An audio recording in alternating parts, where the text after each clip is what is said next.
And here we go. A little late getting on here. I don't even know how many people get on here. We're doing things a little differently. We're going to an alt account. I don't even know what the thumbnail for the video is. I don't even think I set a thumbnail for the video. Maybe we can fix that now. Either way, James Madison, what are they? The Giant Killers now? Up on Louisville and looking pretty good doing it. Louisville struggling. JMU going right down the field on them.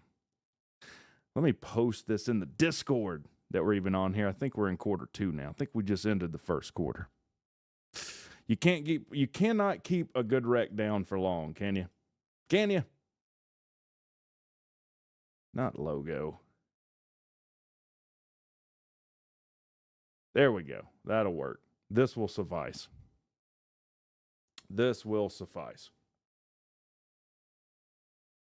Let me post a link in chat. We'll pin that at the top. And then let me see if I can find the stream.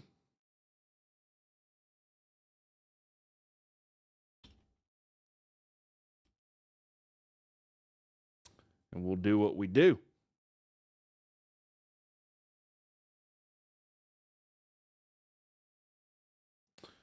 Put this in the Discord here.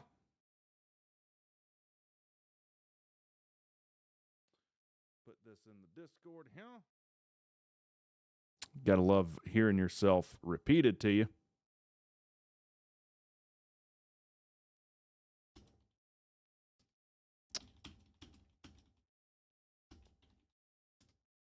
Boom.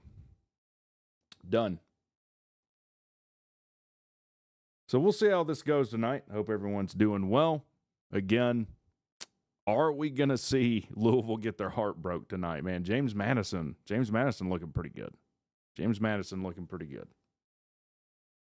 What can you say?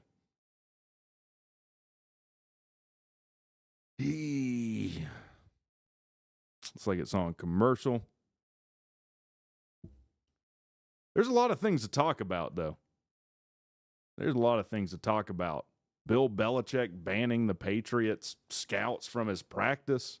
We're talking about practice? I mean, we're not even talking about Jordan Hudson. We're talking about practice. What's going on? What's going on, Zach Jones? Good to see you in here. Like I said, you can't keep a good wreck down for long. Cannot do it. I'll come back every time. I've thought this through. I'll win every time. That's what I'm talking about. That's why he's the MVP. That's why he's the GOAT. The GOAT. I'm the GOAT. I'm the GOAT. I am the GOAT. I will be at Gardner Webb tomorrow. I'll be in the box tomorrow. We'll see how that goes. I think it's supposed to we're supposed to have thunderstorms tomorrow afternoon in Atlanta, though. So I just hope that we don't get a weather delay. I see him interviewing JMU's coach. He's got to be thrilled. He got to be thrilled, doesn't he? You know what I should do? I should post on my other channel that I'm live. That's what a thinking man would do. That is what a thinking man would do. But I'm not a thinking man.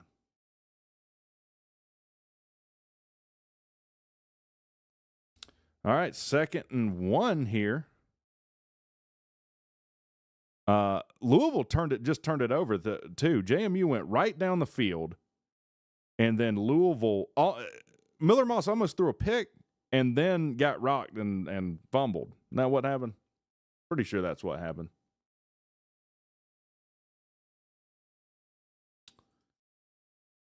Doing a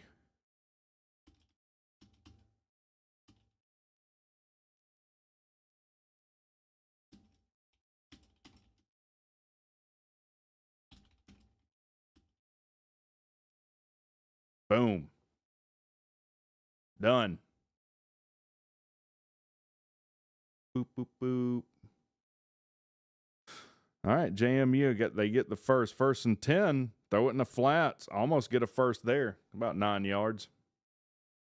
About 9 yards. Miller Moss's booty, 2 picks last week and 1 fumble this week. I was high on Louisville, too, and I had really come out and said a lot of good things about Jeff Brom, and then he does this to me. What are you doing, Jeff Brom? What are you doing? First down. Same exact play, wasn't it? Same exact play. It is what it is. As Kangaroo Black says, it is what it is, man. Go back and watch that Kangaroo Black stream, by the way, where he was streaming the FSU game. Like, that man got down so bad, he tore up some chicken wings. Like, probably, I think he ate about 30 wings consecutively without taking a break. So he'd be like, man, it is what it is, man. I mean, it is what it is. Oh, man, we got TriStar in here. What's going on, man? Yes, sir. Well, I was in here for a second, then I had to cut out because you got to remember, I'm currently in Northwest Georgia right now, and the signal up here is kind of, Where are you in Northwest Georgia? I'll just say between Rome and Chattanooga. I'll say that. Oh, okay. So extreme Northwest Georgia. Yeah, up in them there mountains, you know. Yeah. You got to be high. I mean, you beat up on Syracuse there. You're probably feeling pretty good about Tennessee. Well, yeah. Well, I mean, we do have some injuries right now, which I think we're going to rest a lot of our guys against ETSU because it's not like we're going to need them. Yeah. Obviously, the big test is next week when we host Georgia. That's going to really tell everything I need to know about Tennessee. And what's kind of crazy is that's a really good week of football. If you think about it, you got that, Tennessee, Georgia in Knoxville. Then you got, correct if I'm wrong, isn't that the same week Clemson comes to Tech? That is, and Pigskin Pete will be staying at Casa de Rec. What's going on, Coffee Killer? Good to see you in here. Batting down the Hatcher's Rec. Will you be at the game tomorrow? Yes, I will. I will be at the game tomorrow. Yep, and then also, too, you got Florida at LSU, right?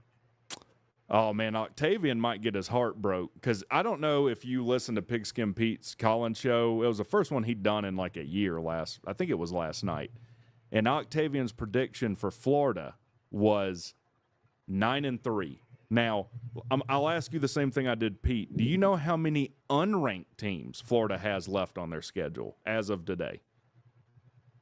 Oh, okay, so let's see. A lot of ranked teams. Technically, in my opinion, South Florida should be South Florida. You cut out, but yeah, South Florida is one I that want is to say unranked. maybe can. Well, they should be ranked, in my opinion, but Kentucky, I think, is number 2. Maybe either Kentucky or maybe Vanderbilt. I'm not sure if Vanderbilt's ranked or not, but there's only 3 teams on Florida's schedule unranked. There's only 3. But Octavian says 9-3. Floor for Florida. Yeah, listen, Florida is not doing that because do people have short-term memories? 3 years ago, Billy Napier had Anthony Richardson, and he had a lot of talent there too. And what happened? He went 5-7. Well, I don't think Florida's a bad team. Just listen to who they play. No, I don't think they're a bad team either. At LSU. They play at LSU. They host Texas. I'll read it off for you. I'll read it off for you. They got USF this week. Then at LSU, at Miami, bye. Then they host Texas, at A&M, 4 ranked teams, 3 in the top 10. Then they host Mississippi State, bye. Good Lord. Then they get their neutral site with Georgia. At Kentucky, which isn't a give me. Asked Georgia last year. At Ole Miss, they're ranked 20th. They host Tennessee. Tennessee every other year. They host Tennessee,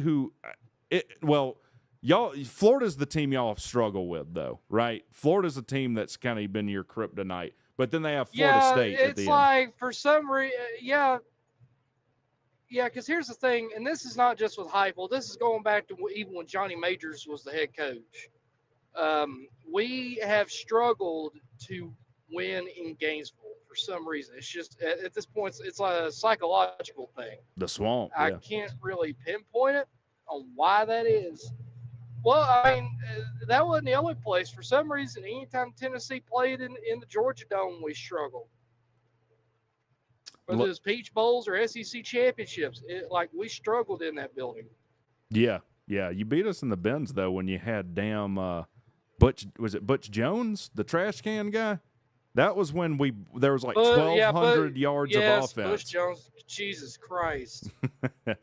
By the way, for people listening, we got Yeah, about five or six. that was a brutal game. About 5 or 6 y'all in here. If you want to call in, there's a link pinned in the chat. I don't know why I said it that way, but I did. Yeah. So, matter of fact, let me look at Tennessee's schedule. Go ahead, though.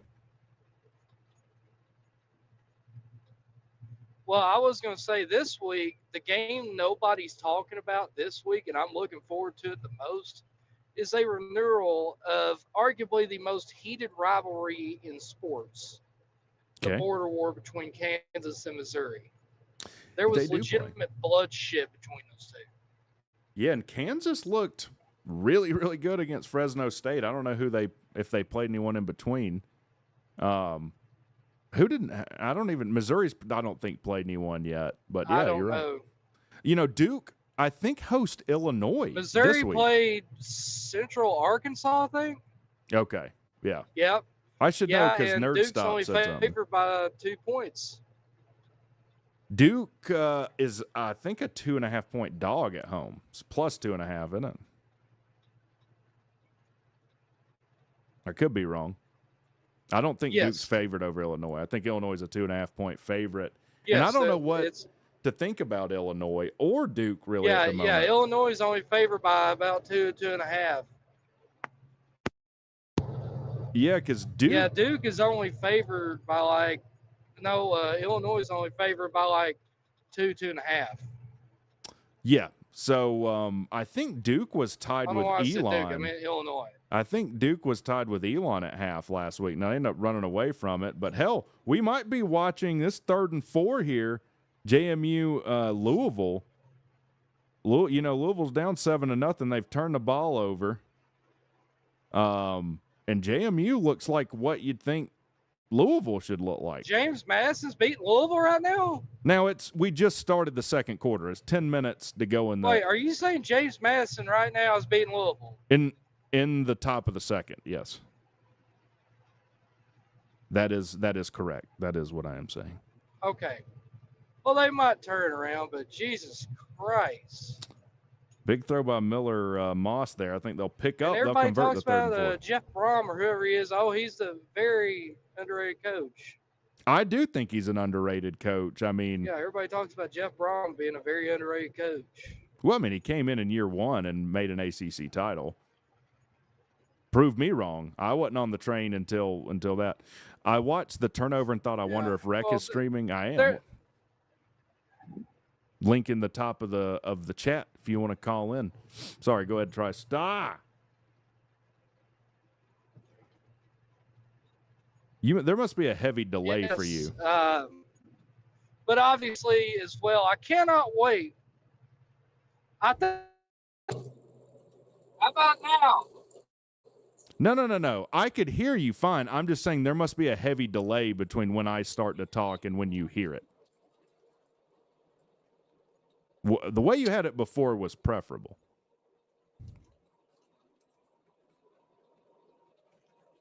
Is it 3 turnovers, motivated, dedicated? Damn. Or 3 turnovers thus far for Miller Moss? Because I know Zach Jones was saying he had 2 last week, I think. All right. Whew. Good to see you in here, though. Maybe we can get this channel monetized. I don't know. Can we do it in a month? Can we do it in a month? Can we do it in a month and a half? We need the watch time hours. We need them. We need them. Let's look at the box score of this game. 3rd and 15. Damn. Louisville's been speed running 3rd and longs tonight like I'd never seen before. Been sacked twice. How did I get put in timeout? I will address that. There's a Georgia Tech play if I've ever seen one, a little screen on 3rd and 15. Damn, he about picked it up too. He got close. So, again, it's totally my fault that I got a 90-day ban for streaming. Not making any excuses for it. The entire last season, I had like a shitty projection of the game behind me. It was hard to even make out what was going on a lot of the time. Sometimes it wasn't. Well, they're really cracking down on that, and I took a copyright strike, and a bad one. So I got struck by the same people that strikes anyone who has any type of copyrighted college football content. It's like ex-DOS Media. Big play for Louisville there, all the way down to the 20, 4th and 3, trying to fight their way out of it. There is a flag, though. So my options are, you can email them, which I did, and never hear from them because they don't give a shit. Why would they?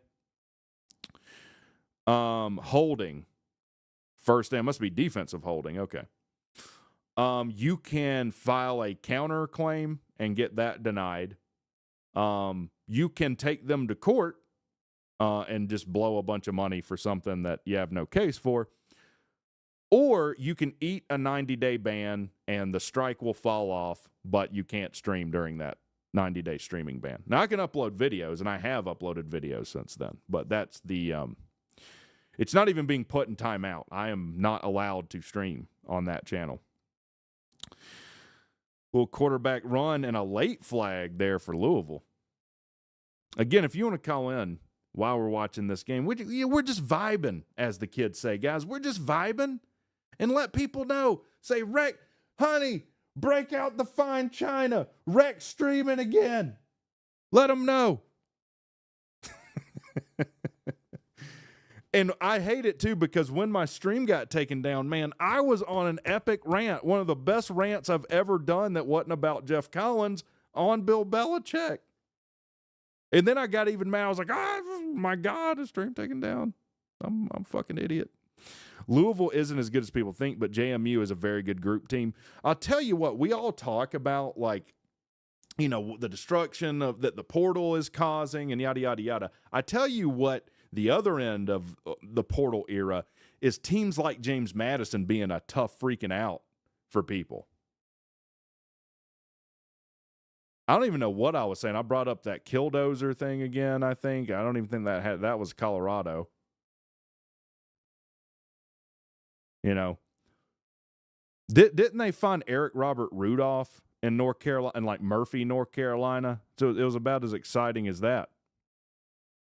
Another flag, man. Yeah, and I don't have access to the stream. Like, YouTube deleted that from my channel. I don't even have access to it. Like, if I wanted to clip something from that, when I was at my most entertaining, these sons of bitches, man. Now, that was my fault. Here's the danger on YouTube, though. Anyone can do that to you at any time and make your life difficult. Anyone. Now, they can do it to varying success, but Louisville with a solid run there on 2nd and 1. They're about to tie this game up. Can't keep a good wreck down. I got 99 problems, and YouTube's all of them currently at the moment, to be honest with you.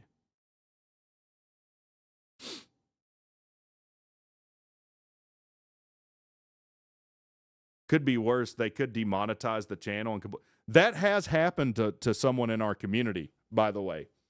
Not wanting to get into politics, but Traveling Fools did a short about Dylan Mulvaney, if you remember that stuff. I think I'm saying the name correctly. Well, he had a certain take on that situation, as a lot of people did, and he was demonetized for that. And basically, if I remember right, like, had to restart. Like, there was nothing he could do. Lou, I think, has talked about this. Lou had some gambling sponsorship he took and then took like a week ban from YouTube. They're like, hey, we don't approve of that gambling platform. So Lou was like, hey, well, do you have a list of people that you do approve of? And they're like, no. So at any moment, all of this could be ripped out from under you, just depending on the whims of a bunch of nerds. Be second and goal for Louisville. So that's the deal. Again, this was my fault, but there's a reason that like Pete and Lou and most of the people that do this have an alternate channel, because they've all been through this. Pete's been through this for the same reasons as Fools. Pete took like a 2-week ban for something combing through what he said and giving him a ban. That's why there's Pete Podcast. It is what it is. We all know what we signed up for.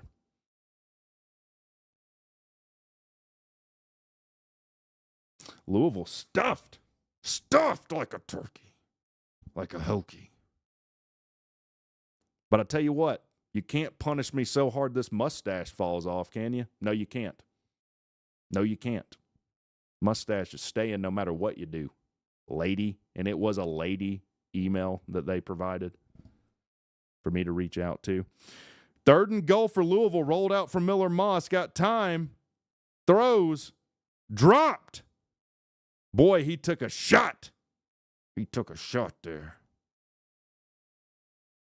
4th and goal. Are they going to go for it? I feel like Louisville's got to take the field goal here, don't you guys? Feel like they do. He had it too. Well, he had it for a second. No, the hit didn't even jar that loose, really. He kind of slung, it looked like he almost slung that out of his own hand for no good reason. Doing all right otherwise. I'm doing all right anyway. Even if my channel was deleted, banned, like I would be okay no matter what. Now, would it suck? Yeah. Yeah, it would suck. I would hate that. Field goal, Louisville get put 3 on the board, but there's nothing that's going to happen on here that like, oh my God, I can't go on. No, I don't want that to happen. I'm just saying there's nothing that could happen to me on this platform that would permanently change my life or something. But yeah, I'm doing all right otherwise. My balls are still humongous. That didn't change. Got a long wiener. That didn't change. None of that changed. Can't ban a long wiener. Much as you might like to, can you? Can you make community posts? I can do everything but stream. I can do, there's nothing that I'm barred from doing other than streaming. How's Macho Wreck doing? He hanging in there? I need to call him. You lost what when you got married? Your YouTube channel? What are you talking about? Thoughts on Adidas contract expiring? Rumor on X is that Under Armour. That makes the most sense. Wouldn't that be the most tech thing ever? Hey, we had Russell Athletic, and we were like the only team that gave such little of a shit about jerseys and stuff that we had Russell Athletic. There's only like 1 or 2 other teams in the country, and they're all leaving Under Armour. In fact, didn't Under Armour file for bankruptcy lately, or they were contemplating filing for bankruptcy? Maybe I'm wrong. Like, the best case scenario, I think, in that for tech is just to remain with Adidas. Under Armour would be stupid. Under Armour would be the dumbest thing ever. The dumbest thing ever. Hell, we might as well just go back to... Could we go back to Russell? Could we go back to Russell Athletic? I did see the jerseys for this game, too. I will say, that tint of yellow... Let me see if I can bring it up. That tint of yellow, I am a fan of, though. Under Armour has better fan merch than Adidas, but the jerseys would get worse. It's just something we're going to get clowned for, and it's a detriment. I mean, I don't know how much of a detriment it would be to recruiting, but like, think if you're a player right now. You're an 18-year-old kid. Would you want to go play for a team wearing fucking Under Armour jerseys? No, you wouldn't. You would not. Yeah, the new gold. Let me go find that on the old X. Let me go find that on the old X. Speaking of dumbass things to do, renaming Twitter X while we all still call it Twitter. That was dumb.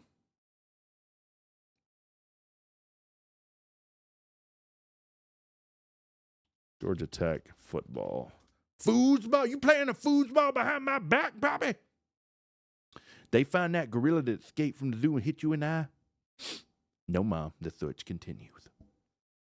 The search continues.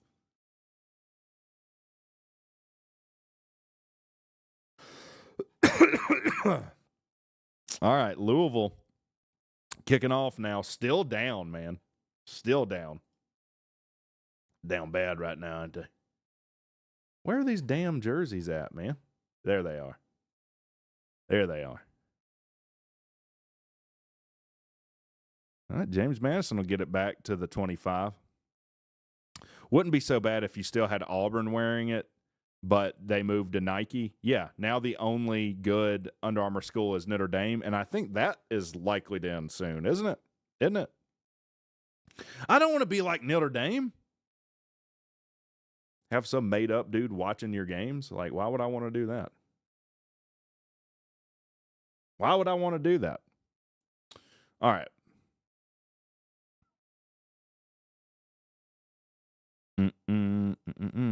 There it is. There it is. Those are fresh, man. First of all, thank God for gold helmets. I don't know why this was so complicated for Georgia Tech, but I'm liking the gold on gold. I mean, for my taste, I'd rather have a white face mask with gold, but these are definitely better than the French fry jerseys that we had when Paul was there, which I think, didn't Paul say they look like French fries or something? They're infinitely better than that. Like, the first gold one, the gold on gold that they showed looked like ass. This, well, I can tolerate this. I can tolerate, as finicky as I am about things like jerseys, not even finicky. I'm just an old dude. I'm just an old bastard that complains about skateboarding on the sidewalks, and I've become everything that I laughed about in my own father. But I can tolerate this. I can tolerate it. Under Armour is for Group of 5 and FCS. Yeah. Yeah. If I was recruiting against Tech, I would bring that up. Like, you really want to go wear Under Armour? Something that was cool when Rec Talk played high school ball? Which is true. When I played high school ball, Under Armour was the shit. Everyone was about some, got to get them Under Armour cleats, baby. Got to get the Under Armour face visor, the visor. If you had an Under Armour face visor when I played ball, that mean you had big balls. That mean you were balling. Now, it's a sign of the Group of 5. You're right. You're right. Taking bets on when they wear the gray.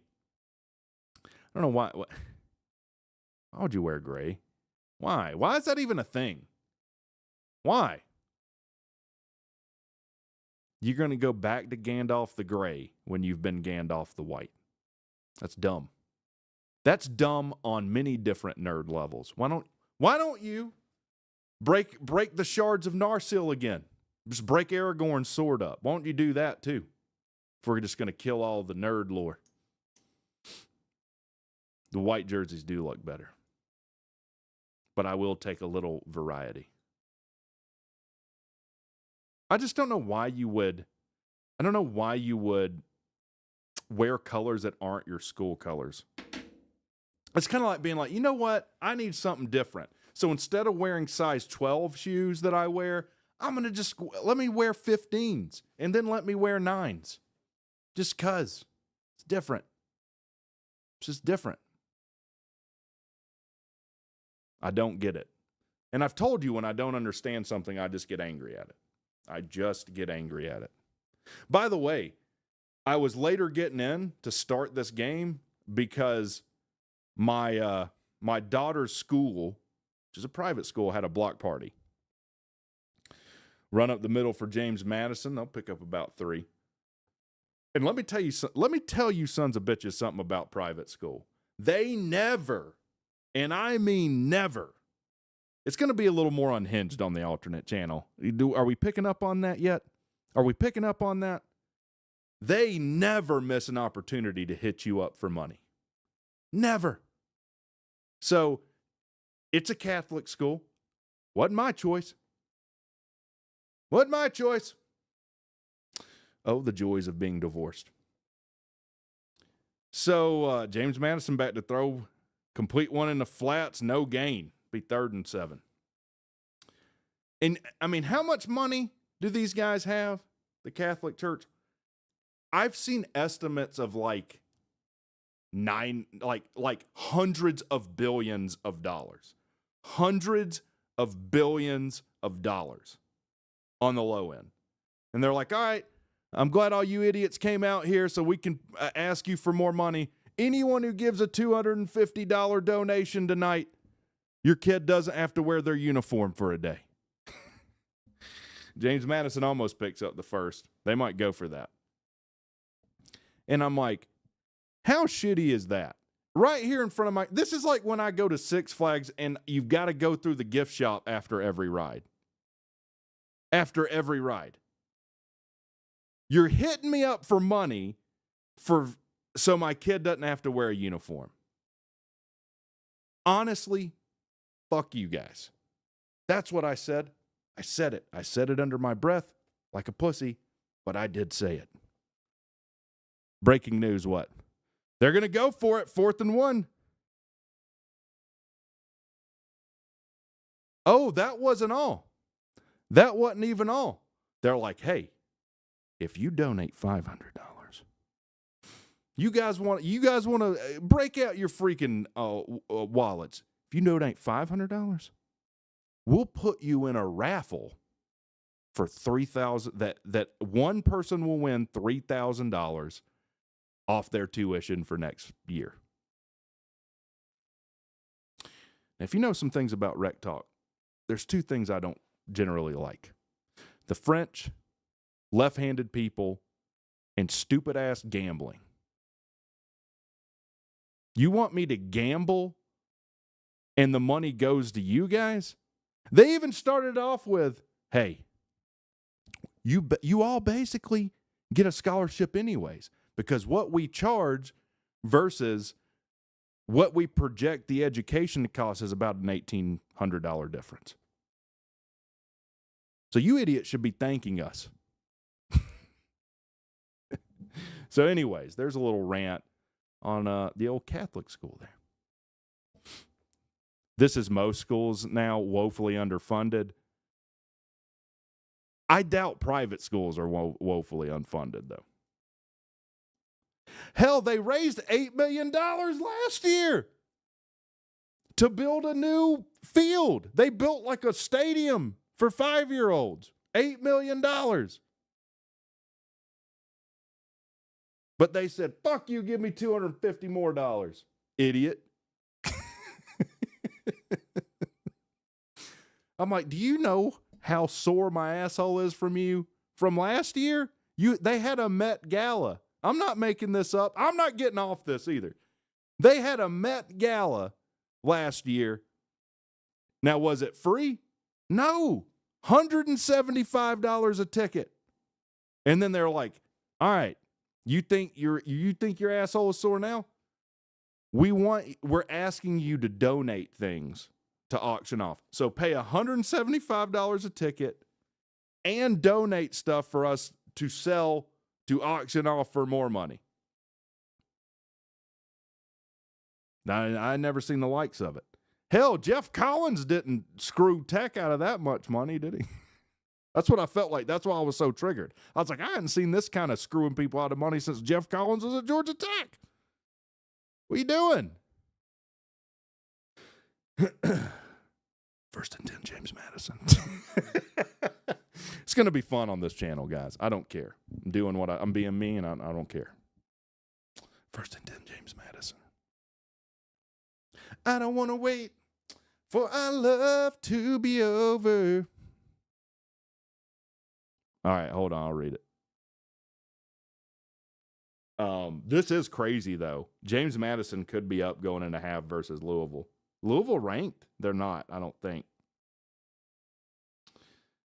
1st and 10, James Madison on their own 38. Rolls out, ton of pressure. Complete for about 3 yards. A band member who is very close with the program and the team, he does a lot for our media too, has said that the team no longer running out to our fight song. What are you talking about? We're not running out of the tunnel to our fight song? What are they, they running, what are they running out to? Take my hand, put it in my pants. What? 2nd and 6, James Madison. Jet sweep. Didn't get much. We're running out to put on. Well, that's a throwback. I put on. I need a Diet Coke, don't you guys? God, it's been a minute since I had a Diet Coke, ain't it? Ain't it?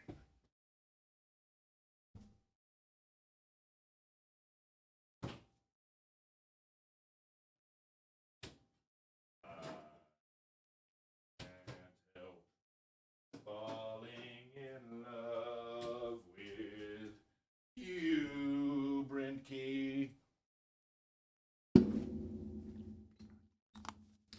3rd and 6 for James Madison. Grab you one. I got you one. Cause I put two in the freezer.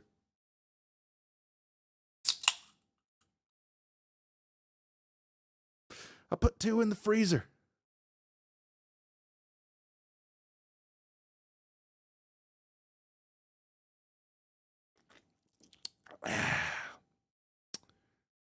What do we got to do to get a sponsorship with Diet Coke? What the hell do we have to do? Am I not the perfect embodiment of your product? A middle-aged, sad idiot. Is that not what you imagine when you see a Diet Coke? I know what else I can do to embody that. We're supposed to still play the fight song after put on, but yeah, tough change. Can you imagine the Facebook groups when that happens? Can you imagine? Apparently, Key is one that wanted it, and him and the players. Well, look, as far as I'm concerned, I've never taken a hit. I've never bled or anything on a tech field, so that's what they want to do. I mean, I don't know. Who am I to say they shouldn't? Yeah, the people in the Facebook groups. I'm not renewing my season tickets. I am gonna go to Bobby Dodd's grave, and I'm going to bitch about this. I'm going to tell him. Bobby Dodd, you know what these sons of bitches are doing?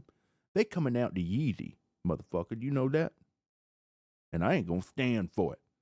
I told Edith we ain't donating no more $20 a year. We ain't doing it. Edith, you ain't convincing me. Put your shower net on and let's go. Because we ain't doing it. Well, Rick, no complaining about the jerseys. I'm all right with the jerseys because we get gold helmets. You got season tickets today? Few times I've been around that track and it ain't gonna happen like that because Josh Pittman got season tickets. Motherfucker got season tickets. Congratulations, sir. You got a little song from me. And that's the important thing. That's the important thing. What section are they in?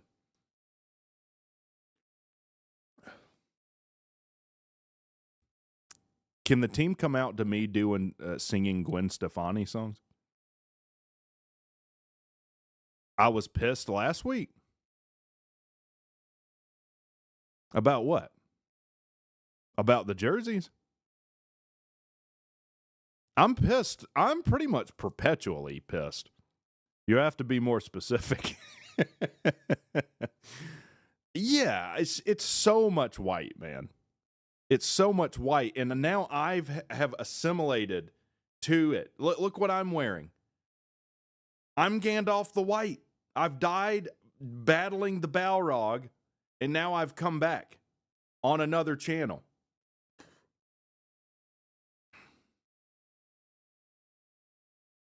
A Rec Talk arrives at precisely when he means to.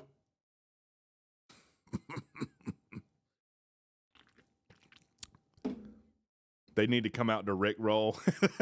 Never gonna give you up. You're in section 104, row 14, and 110, row 5 for Clemson. Let me see where I got me and Pete and the other people coming tickets. I think we're in 103. I think we're in 103, row 4. 3rd and 11 for James Madison. I'll look in a minute. Okay. Isn't that a good looking hat? Isn't it good looking? You know you want this motherfucker right here. You can have one. All right, James Madison, 3rd and 11. 2 minutes to go.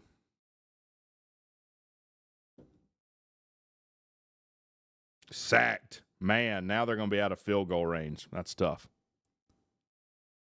Yeah, Coffee Killer's got one. He had one before it was cool to have one. Yes, he did. What are you suggesting? What are you suggesting, YouTube? The audio stream? What are you talking about? The audio stream's current bit rate, which it claims is 0, is lower than the recommended bit rate. If the bit rate of my audio is 0, how can anyone hear me? This ain't a tree in the woods. It's not a tree in the woods.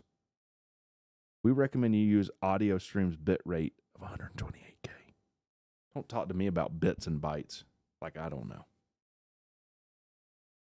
Remember, losing isn't free. Don't donate until we go back to running the triple option. That's what will be in the Facebook groups. 40,000 people leaving 100 messages on Facebook every quarter is 60 million messages annually. What just happened? What just happened in this James Madison game? I'm trying to read this, and then I just see the ball rolling. It get blocked? No. The backspin! Oh my God, he hit a damn Scotty Scheffler pitching wedge. Oh, you're in the StreamYard. My bad. Why didn't I hear that? What's going on, buddy? You're muted. Yo, what up, man? What's going on? Can't stay too long because I don't have good service, but I'm looking forward to tomorrow. I need King to, the rumors are going around that his shoulder is hurt, so he needs to come out tomorrow and sling it around because the media, Najee Wilkins and all of them, they're saying, "Oh no, he's perfectly fine." So that's what I'm looking forward to tomorrow. Come out, play a quarter, sling it around, show that you're not actually hurt, and maybe you just had a tough game versus Colorado. That's what I'll be looking forward to. I would rather, I don't know what the truth is, but I would rather just him not play. What would be the point of him playing if there is any truth to it? If there's not, I'll say this. I think. Go ahead. Sorry, go ahead. No, you go ahead. I think he needs to play at least a quarter because his chemistry between him and Eric Rivers, he hit Eric Rivers on 2 curl routes and they weren't bad timing, but the chemistry isn't there yet. So I'd like him to at least play 1 quarter to try to build that chemistry with some of the receivers. Maybe target Dean Patterson 2 or 3 times. If you're playing an opponent like this right before Clemson, second game of the season, I'd at least like to see, especially having a tough game versus Colorado, I want him to at least get that live chemistry going at least a little bit.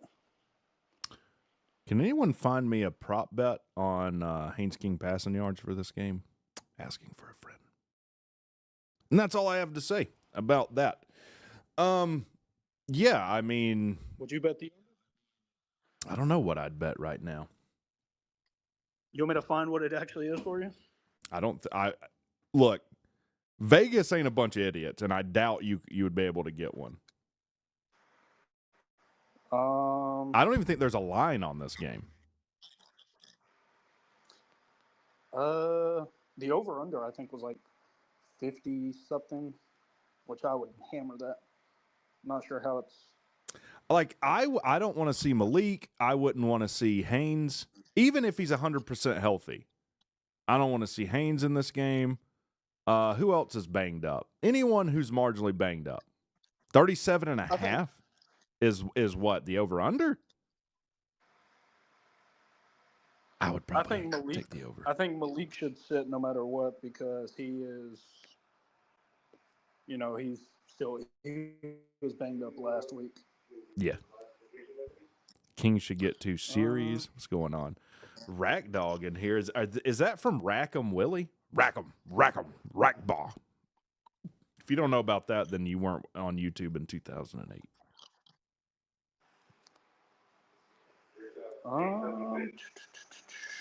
I don't know if there is any. No, there's not. I know the answers to these questions before I ask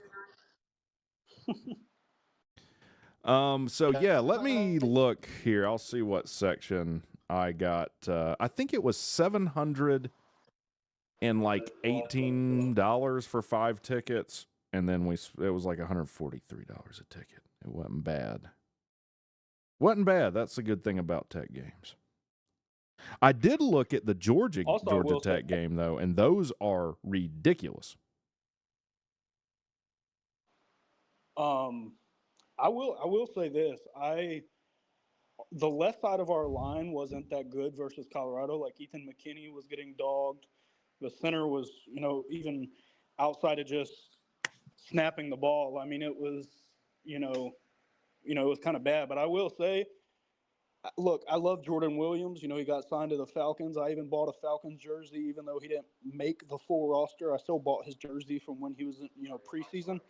I will say Malachi Carney, Rick, I will send you the all 22. Like, I have a guy that sends me the all 22 every Sunday after every game.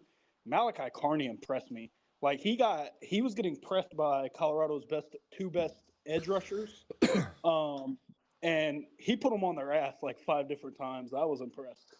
How is that? They're supposed to have the best defensive line, in the world. How is that was able to be the case? There's you may have seen them before. They have a YouTube channel, Buffed in Prime, and they do like the all 22 film breakdown. And they said they think even preseason, from like when they graded Malachi Carney preseason, they think he's a top 3 offensive tackle in the country. Really? Damn. If we can get the left side of the offensive line, I think we're going to be an okay team. I think the defensive line, they impressed me because we were missing 2 of our best edge rushers versus Colorado, and I still think we got pressure on Caden Salter decently. So I think we're going to be okay. I think, man, didn't they tell us Caden Salter was going to be the man, and now they're like, we put Juju Lewis in, man, it's over. It's a national title. Most electrifying quarterback in college football.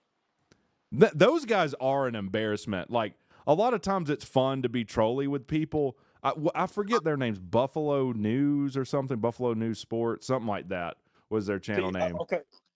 Rick, you can go back and find the live. I did a video with them. Oh, where you did? I talked to them. They liked you. I talked to them for like 20 minutes about the game, and they were nice. But here's my thing, right? They were, and this is kind of how all college football fans are, having a one-on-one conversation. It was very nice. And he even mentioned you, and I was like, oh no, Rex good people. But it's like, how a lot of, college football conversations go. In a one-on-one conversation, they were very nice. But watching some of his content, it was kind of like, just out of pocket. I'm like, okay, bro, you're just saying crazy shit at this point. He said Caden Salter was an electrifying quarterback. He made dude, he probably did hours of videos just on the altitude, and this has been my thing the whole time. He asked me about that. I'm not running for office or anything, so I don't have to pretend to like people or believe something that I don't. And when you come at them with the same energy that their fan base has this entire offseason, they're like, oh my God, this guy's crazy. It's like, yeah, I'm crazy on the right side of this thing. You're crazy on the wrong side of it. One thing I will give them, I think, is, and every fan base has these. I think they were fans before Dion got there, so I think that makes them. I think they were too. Kind of okay. Yeah, no, they obviously were. But when you say, like, if we win, I'll come into your chat and say something, like, I write you off for that alone. Oh yeah. I didn't talk to that guy. I talked to the guy with the beard. He's the one that I did the interview with. That other guy was there for the actual live stream, and I heard some of the stuff he was saying, and I'm just like, dude, what the fuck are you talking about? Yeah, come on, man. Like, Coffee Killer said his daughter got a hold of the phone. What are you doing? What's she doing? Yeah, I mean, I don't have any ill will toward those guys, but it's like, okay, you can either enter the world of trash talk or not. To me, it's like the mafia. Like, if you're not a part of the mafia, that's fine. You're a civilian. But once you enter the realm of trash talk, that's why everyone hates Ben Moore. This is why I can't understand why Bryce defends Ben Moore. Because it's like, okay, you entered the world of trash talk, and now you're clutching your pearls and wondering why everyone's calling you a bitch. Because you are. Yep. What's your score prediction for tomorrow? For Garner Webb, man, I don't know. I think it's going to be closer than a lot of I think it's going to be closer just because we're going to try and get healthy going into Clemson. So it wouldn't surprise me if we even saw like 31-17, something like that. I think someone said the line was like 30-something, 35. I don't think we'll cover the line. I don't think we'll come close to covering the line. I have us winning by 45. I hope you're right. I think we win 55-10. But okay. I will tell you what I told one of my buddies. He told me about the line earlier. I think you're right. I think it was like 35, 36 and a half or some shit. I told him, I was like, I would not touch that with a 10-foot pole, because how I'm thinking, I think we are going to come out fast, and I think we're going to score. Yeah. Sorry, the radio was going off. I had to mute. I'm at work right now. It's all good. I think we're going to come out fast. But the thing is, with Georgia Tech, I wouldn't touch that with a 10-foot pole, because if we come out slow, we're not covering. But if we come out fast and King gets out of there by the end of the first quarter, I think we cover. But if King's still in there halfway through the second, we're not covering. Yeah. Look, I don't know, but I think the goal for us is get healthy, get a win, don't care how you do it. And then, because if we were able to somehow upset Clemson, then everything kind of changes for us this season and for what I think of the team. I don't think that's going to happen, but if it does happen, we're going to need King to play, and we're going to need to be healthy in other areas. Ben Moore is the reason we have random chairs in the corner of hotel rooms. Damn. Yeah, I hate Ben Moore. I think here's my thing, right? And I got roasted by this. I got roasted by tons of Tech fans for saying this. I go by King Season on TikTok, on Twitter. I love Haynes King. I probably love him more than the average fan does. I love him to death. But if his shoulder is hurt, I don't think it is. But if the rumors are true and Najee Wilkins and the media people are wrong and he actually is hurt, you need to bench him. I love him to death. But you don't have a scrub sitting behind him. You're not going to win games. You're not going to win games sitting here running him 30 times and throwing no more than 5 yards a game. You just play at that point. I love King to death, but at that point, just play Philo. Yeah, I mean, I don't know again, but why would you not just play Philo this game and get him a bunch of snaps and rest King up? and just say, hey, just chill, sit this one out, get healthy, or remain healthy. Because let's say he's 100% healthy, and then he gets hurt in the Gardner-Webb game, gone for the season. How would we feel about that? Not too good. So I would just start Philo. Apparently, the guys that I'm in the group chat with that are pretty close with the program, and I mean, they're not media, but media isn't going to tell you exactly the truth. They say he is hurt. He has kind of like a hip contusion. He's got like bruises on his side or whatever. So they're saying it's not shoulder. It's actually his hip or his side or whatever. And that's kind of how the rumor started, because he is hurt. And so everybody just, oh, it's his shoulder again. It's shoulder. They're saying it's not his shoulder. It's his hip. But, I don't know. I guess depends on the staff. I expect him to play, but don't play him more than a quarter, please. If he has to play more than a quarter, what the fuck are we doing? Why play him at all? Why play him at all? Maybe I'm crazy, but I agree with you, but just knowing how the staff is, they're going to play him at least 1 or 2 series. Like the spring game, they're going to play him at least 2 series. Yeah, they will. And unless we're losing. Now, say Gardner-Webb takes the lead, they're going to keep. And if we have to keep him in, like I said, what the fuck are you doing? Yeah. I was talking with my dad. Go ahead. You can't be losing to Gardner-Webb after the first quarter. King better be out of there after the first 3 or 4 drives. If not the first 3 or 4, he better be out of there by the first quarter. You can't be fucking losing to them. What the fuck? I think when you hear Joe Gilbert talking about it, Gardner-Webb is the game they almost lost in 2008 under Paul Johnson. That was at the Flats. I think we've played them since then. I could be wrong. But I think we won that game off of a blocked field goal. So I don't want to see anything like that, and I don't want to see any Bowling Green nonsense. That's all I care about. If Brent Key has and I'll say this, I am not one of the believers that, I'm not one of the believers that uniforms make you lose games, but I do think we are going to lose. I think we're going to lose. I think we're going to wear the gray uniforms versus Temple, because the time hasn't been announced for that game. I think it's going to be announced as an evening game. I don't know about 8 o'clock, but I could see 6 or 7:30, and I think we'll wear the grays versus Temple.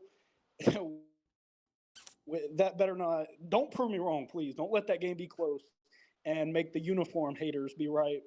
Saying that's what makes us lose games. But I think we're going to wear grays versus Temple.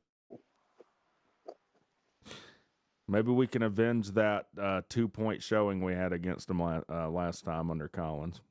But the gray uniforms are not giving me a lot of confidence. Just going to be honest with you. All right, Rick, I'm going to hop out of here. I got to get back to work. I'm going to keep an eye on this game and the stream, but got to hop out of here. All right, see you, buddy.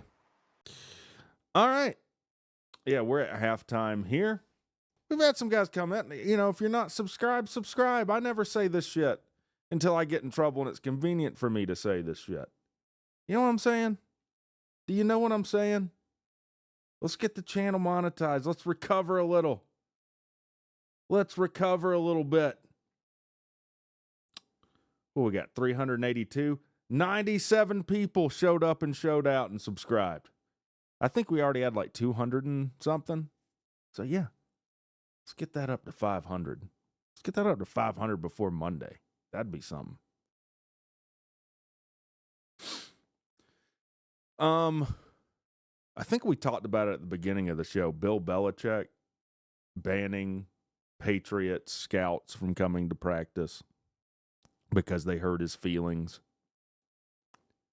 Can I just say this? Like, I hate this in a way for Bill Belichick because he could have just retired. It's not like this guy needs money or he doesn't need anything. He doesn't need any more accolades. He doesn't need any attaboys. Bill Belichick didn't need to prove anything to anybody. What does he do? He could have just gone out then and rode off into the sunset. It wouldn't have been probably in the way he wanted, but no one would really question that They wouldn't question anything with him. Maybe with the Tom Brady going to Tampa Bay winning a Super Bowl, they might start questioning. But now he's going to completely tarnish his own legacy under no pressure. Have y'all seen those memes like under no pressure? Under no pressure, just taking L's. Under no pressure, he gets hooked up with a 25-year-old or however old this girl is. Now, that in and of itself isn't even the worst part of it for him. The worst part of it is that she's psychotic, that she's a control freak, that she's clearly trying to separate him from as much money as possible and milk him for every bit of fame she can milk him for. This is not going to end well. I wonder if he tells linebackers to take blue chews before every game. Got to fuck up the quarterback somehow. Yeah. If you can't tackle the quarterback, I mean, you might as well fuck him, I guess. Get something out of it. And I talked about this in a video on the other channel, like all of the stuff with Bill, like I have to have complete control of everything and no one can ever question me and I'm not listening to anyone. That all plays when you're winning. But when you're getting your brains smushed into a pasty matter, that's not going to play. In fact, I talked with Papa Rec about this before we came on the show. If this goes badly enough this season, they will look to fire him for cause, and they will use the Jordan Hudson stuff to do it. Like, let's say they go 3-9 this year, and most of their losses are just embarrassing, and it's a shit show, and it looks like Jeff Collins. They will try and fire him for cause to avoid paying him, and they will have plenty of fodder with what he's done with Jordan Hudson. I just know he had heart palpitations every month when Jordan finally lays down for it. What does that even look like? What does Bill Belichick sex with Jordan Hudson look like? Okay, baby, I'm onto your left titty. All right. We're onto your right titty now. And I'm going down. And then he gives like a post-sex report. We just I gotta lick better. Gotta be a little bit better conditioned.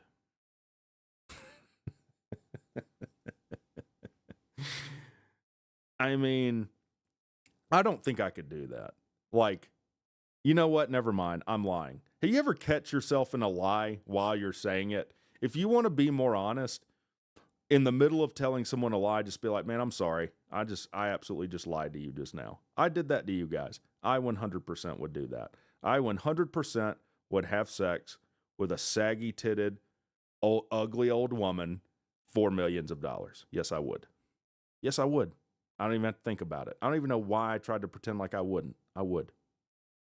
Would I have sex with Bill Belichick is the question. I don't know.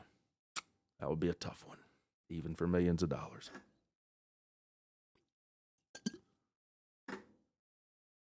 Even for millions of dollars. I mean, this is so crazy. We're kind of glossing over the fact that Louisville is losing to James Madison right now at halftime. I mean, they'll probably pull away in the second half, but my God. Whew. ACC's taking some tough L's right now. There's some highs. There's the Florida State, Alabama. There's Miami taking down Notre Dame, which I love. Even Georgia Tech playing like ass for a quarter and still covering. But then you got Duke struggling with Elon. You've got, well, we just talked about it, whatever the hell Bill Belichick trotted out on the field. I mean, and then Louisville on the struggle, but Wake, trying their best to lose to Kennesaw State. They beat them by 1. I went to a Kennesaw State game, I now work very close to Kennesaw State. One of my best friends graduated from Kennesaw State. I went to a game there last year. That's why I have the jersey. It was on clearance, and I couldn't pass up a deal. It was like $30. Kennesaw State is not good. Kennesaw State Stadium is not much nicer than my high school stadium is now. And I'm not even trolling. That's a fact. And Wake almost lost to them. Yeah, Stanford, man, it's going to be a long season for Stanford, isn't it? It's going to be a long season. Stanford's coach, like Dion and like Bill Belichick, looks like he doesn't want to be there, even though he's in Hawaii. He was not even their coach until 2 months ago, something like that. It's the smallest FBS stadium in the country. It's own. So I don't know if you guys know this or not. And I've talked to people who work at Kennesaw State. In fact, a good friend of mine works the games. They lied about their attendance. In fact, I'm pretty sure they gave attendance numbers beyond the capacity of their stadium for like every game to then prove like we're ready to make the move to D1. So whatever their attendance numbers they give are lies. They're not true. I think they list the stadium. What are they listed at? 10,000? Something like this? Kennesaw State Stadium capacity. 8,300 permanent seats. And I'll be honest with you, I don't know that it holds that many. It's Fifth Third Stadium. Let's see what Wikipedia says. Look at this. Capacity 10,200, record attendance 11,040. That's what it says. You're a freaking liar, Abby. Construction costs $16.5 million. Their stadium costs less than most NIL. Well, it costs less than what the revenue share is. Currently, that's $20.5 million. And the point of bringing that up is Wake nearly lost to them. That's the point. What are you doing? Oh, TriStar's in here flicking me off for no reason. What do you want? Hold on. No, do I sound better now?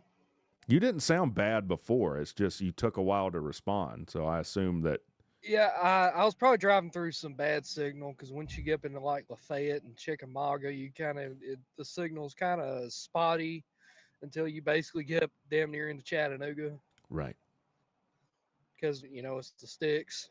We're on here shitting on Kennesaw State. Do you have anything to say about Kennesaw State? Who are they playing right now? Are they playing Wake Forest? No, we were just talking about them losing by 1 point to Wake Forest, which is embarrassing. Hey, Try, do you know who else lost to Kennesaw State? Do you know who else lost to Kennesaw State last year? Wasn't it Liberty? Right. You know who Liberty's quarterback was?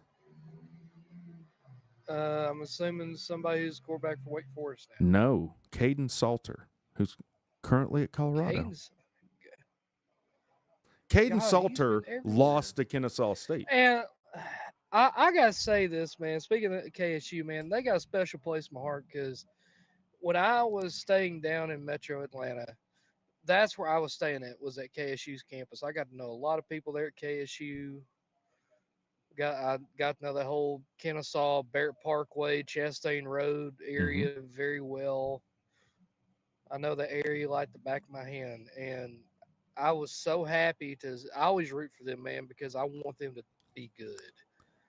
Yeah, I would love for them to be good. They just put themselves in an impossible situation now by moving up to division to FBS when they weren't ready. Yeah, I said the same thing to the guys I know down there in Kennesaw. I said I feel like it was too fast.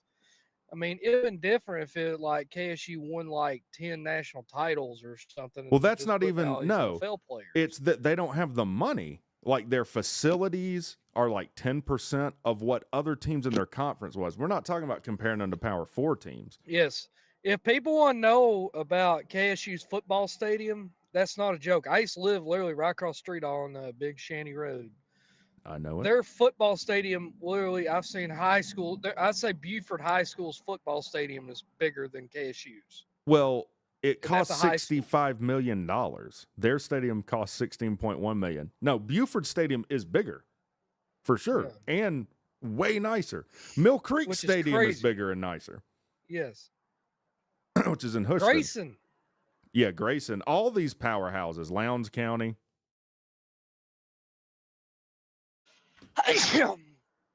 Yeah, Valdosta. And okay, so you're a Georgia boy. I was talking to a good friend of mine.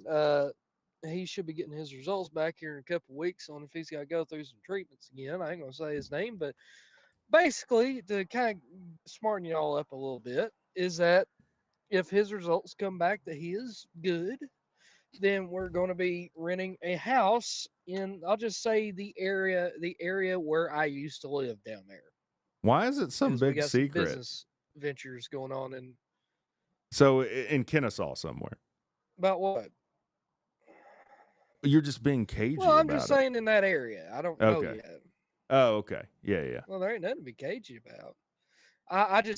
We haven't even looked at houses or anything yet. I'm just saying it will be in that area. Oh, you're going to buy a house in Kennesaw, is what you're saying? No. Rent. Oh, I was about to say, because if you're going to Rent, not buy. you got $60,000. I'll just say, well, you're not going to buy a house in Cobb County that's worth moving into that don't have some No, issues you with ain't it. buying anything in Cobb County for Less than 400,000. you're not buying probably. a house in Kennesaw, Ackworth. Hell, I'd even say less than $500,000. I mean, Yeah. now yeah. the best thing to do to get the most bang for your buck is to go over to like Paulding County, go like Dallas, Hiram, that area.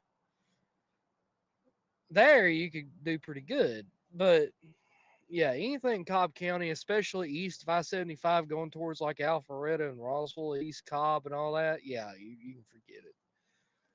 I'm gonna move to Thailand. I think when I'm gonna get some things in order, and then I'm gonna move to Thailand.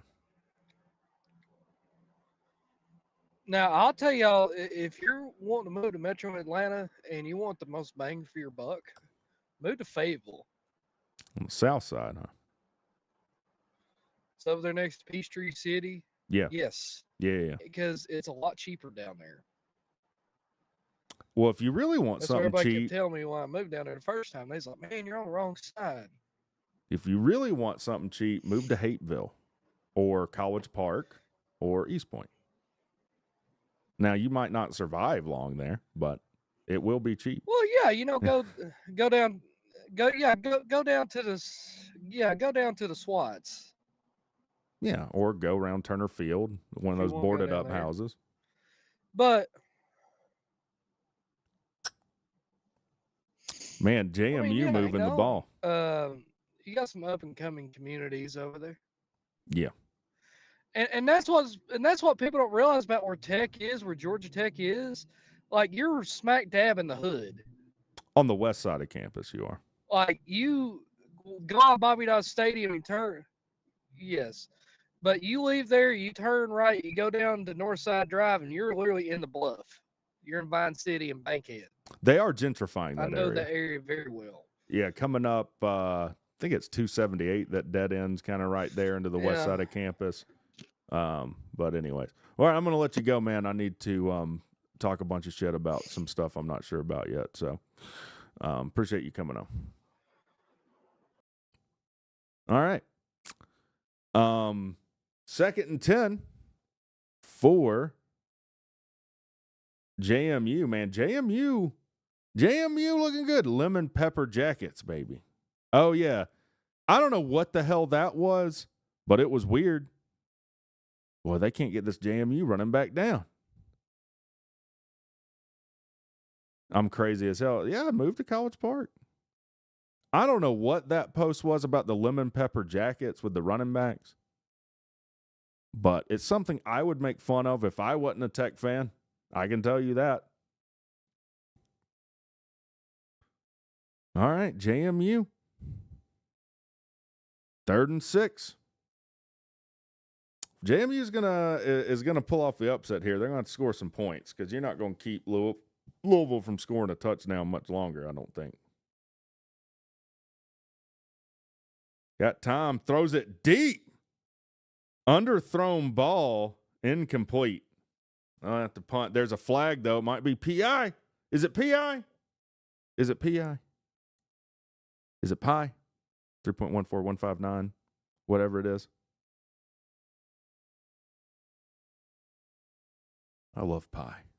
Not only is it irrational, it's transcendental. It's a transcendental number. It's a whole other class of numbers. Don't come at me with number theory or math. Don't come at me with that.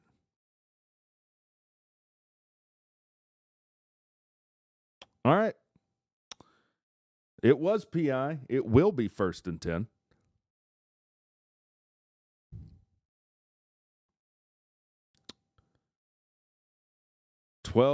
Just under 13 minutes to go in the third. Yeah. On the Louisville side of the field, flushed out of the pocket.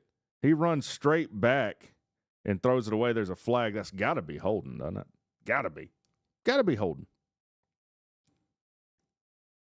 Let's see what the white hat has to say.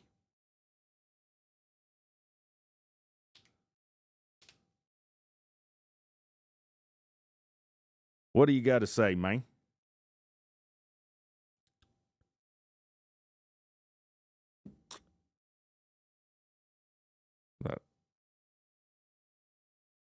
I missed it. Was that false start?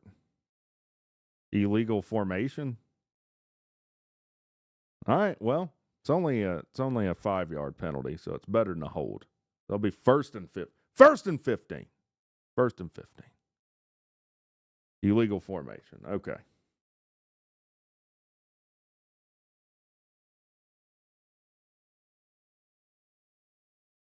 All right, JMU, come on. Show us something. I shouldn't be rooting for JMU, but it's hard not to.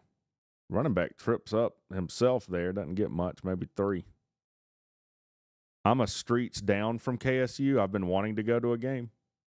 I am going to a game this year because they play on a Thursday night, the Thursday after our first bye, I think.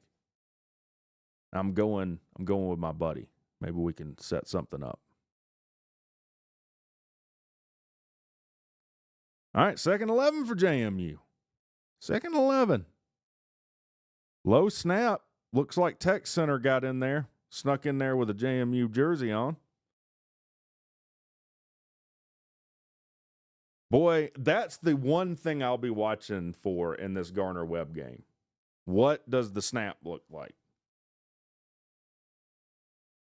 Be 3rd and 8 for James Madison. Be 3rd and 8.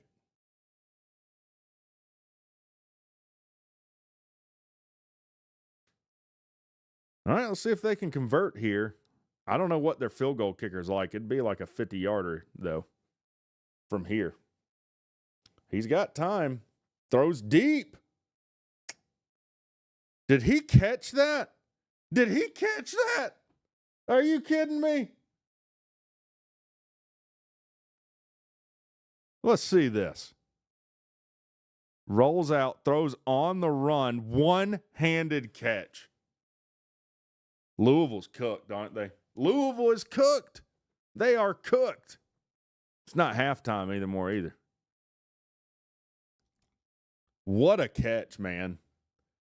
Is this going to be their Bowling Green? Because that's the kind of stuff that happened against us when we played Bowling Green. Tana had a much better snap, but was a much worse blocker than Harrison Moore. You hope we roll with Moore. Oh, here's a little Haynes King action for you. A little read option. Picks up 6. Gets 6 out of that. Hey-o. Hey-o.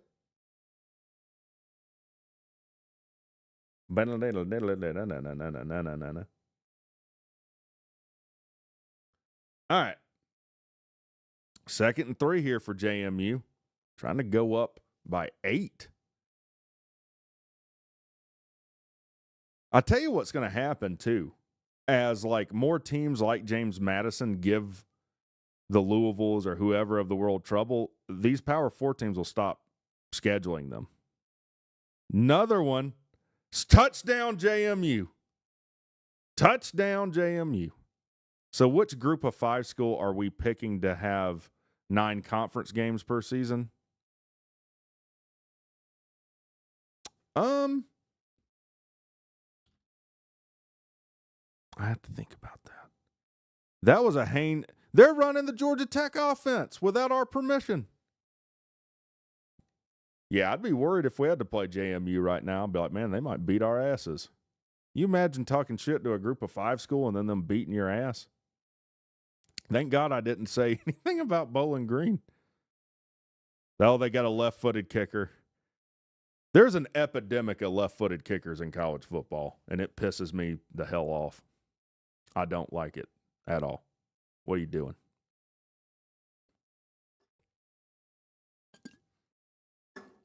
I mean, Louisville is getting pushed around up front. Louisville's getting out physicaled in this game. Louisville's straight up getting out physicaled. Matthew Sluka here. You letting Sluka slew around on you? What are you doing? What are you doing?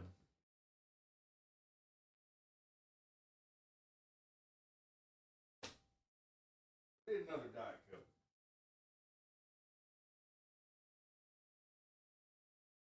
Need another.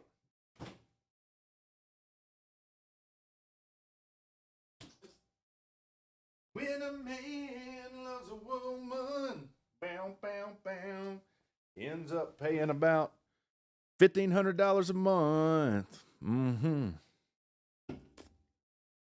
I don't know if that's how the lyrics go. That's how they've gone for me.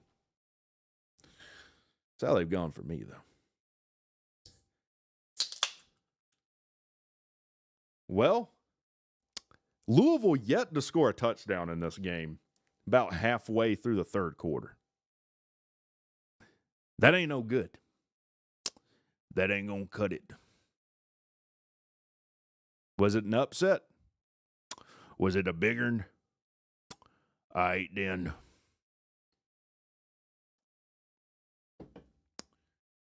Said you lost to JMU. What'd you do that for? They just a boy. He's got to be the character for next year, right? It's got to be Carl. Got to be Carl. Remember when he was talking with Ritter? And he's like, oh, my God, Carl, like, you're just such a deep thinker. What are you thinking right now, Carl? I was thinking I'd like some more of them mashed taters if you got any. Looks at him. Yeah, I was thinking I'd like some more of them taters if you got any.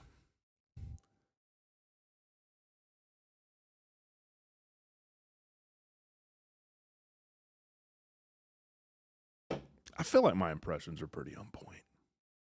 I try hard. I try hard. Oh, we got Mr. Pittman in. Why am I not getting a little beep when that happens? What's going on, buddy? What's up, man? Just driving out in the rain. How are you, buddy? You're still working? No, I'm going to get food for the missus. The boss is hungry. She wants pizza. That sounds good to me. Well, this is a Awesome, guy. Kim. This is a guy that was at the Colorado game last week, and I haven't talked to you on the phone. I know we texted some. What was that environment like? I'm going to be completely honest. I was surprised with how loud it was. In general, or like I'm just like, whenever, like, when the first turnover happened, when Jamal and Haynes King messed up the snap, or he was trying to hand it off to him or whatever. Yeah, man, the pop on that place was insane. I mean, it was pretty loud. Like I said, I'm honestly surprised how loud they were. But then again, their student section took up a good. You remember all that row of just people wearing white shirts Mm-hmm. right on that little slope where it had Colorado written? That was all students. That whole section was students. Yeah, I got a message from one of the Gold fellas today. That's something we need to do better. I even saw on Reddit, like, the way students' tickets are done is even messed up now or something. But anyways, that's another topic entirely. Was it loud for Georgia Tech there? It was loud for us, but I didn't really notice it until Haynes had that 45-yard run to score to seal the game practically at the end there. Well, you must have lost your mind. I was next to about 10 frat boys and we were losing it. And I'll tell you the best part of that whole game was I sat next to Clayton Powell Lee's mom. Nice. And dude, she was going bananas. She's like, man, she's like, Blake, why the f are we running this? Like just the whole game. She was screaming at him. And there's like a good 3 to 4 foot gap right in front of us and the barrier that separates us from the players. And like the ESPN crew would run up and down that aisle, and I'd have to grab her and pull her back. She about got run over numerous times. Dang, dude, she was gonna fuck somebody up, wasn't she? I was hoping she would throw a bow out there and catch one of them ESPN nerds in the face. That's amazing. But I'll tell you this: you brought up that Goldfellas thing. I was watching an old Georgia Tech game, and they were advertising Tech with the Goldfellas. So we're going to advertise them as this big piece of like Georgia Tech tradition, but we're not going to give them seats. I don't understand that. You know, and I told the guy this. I'll be in the box for Garner Webb with some donors. Maybe we can have some conversations about the Goldfellas.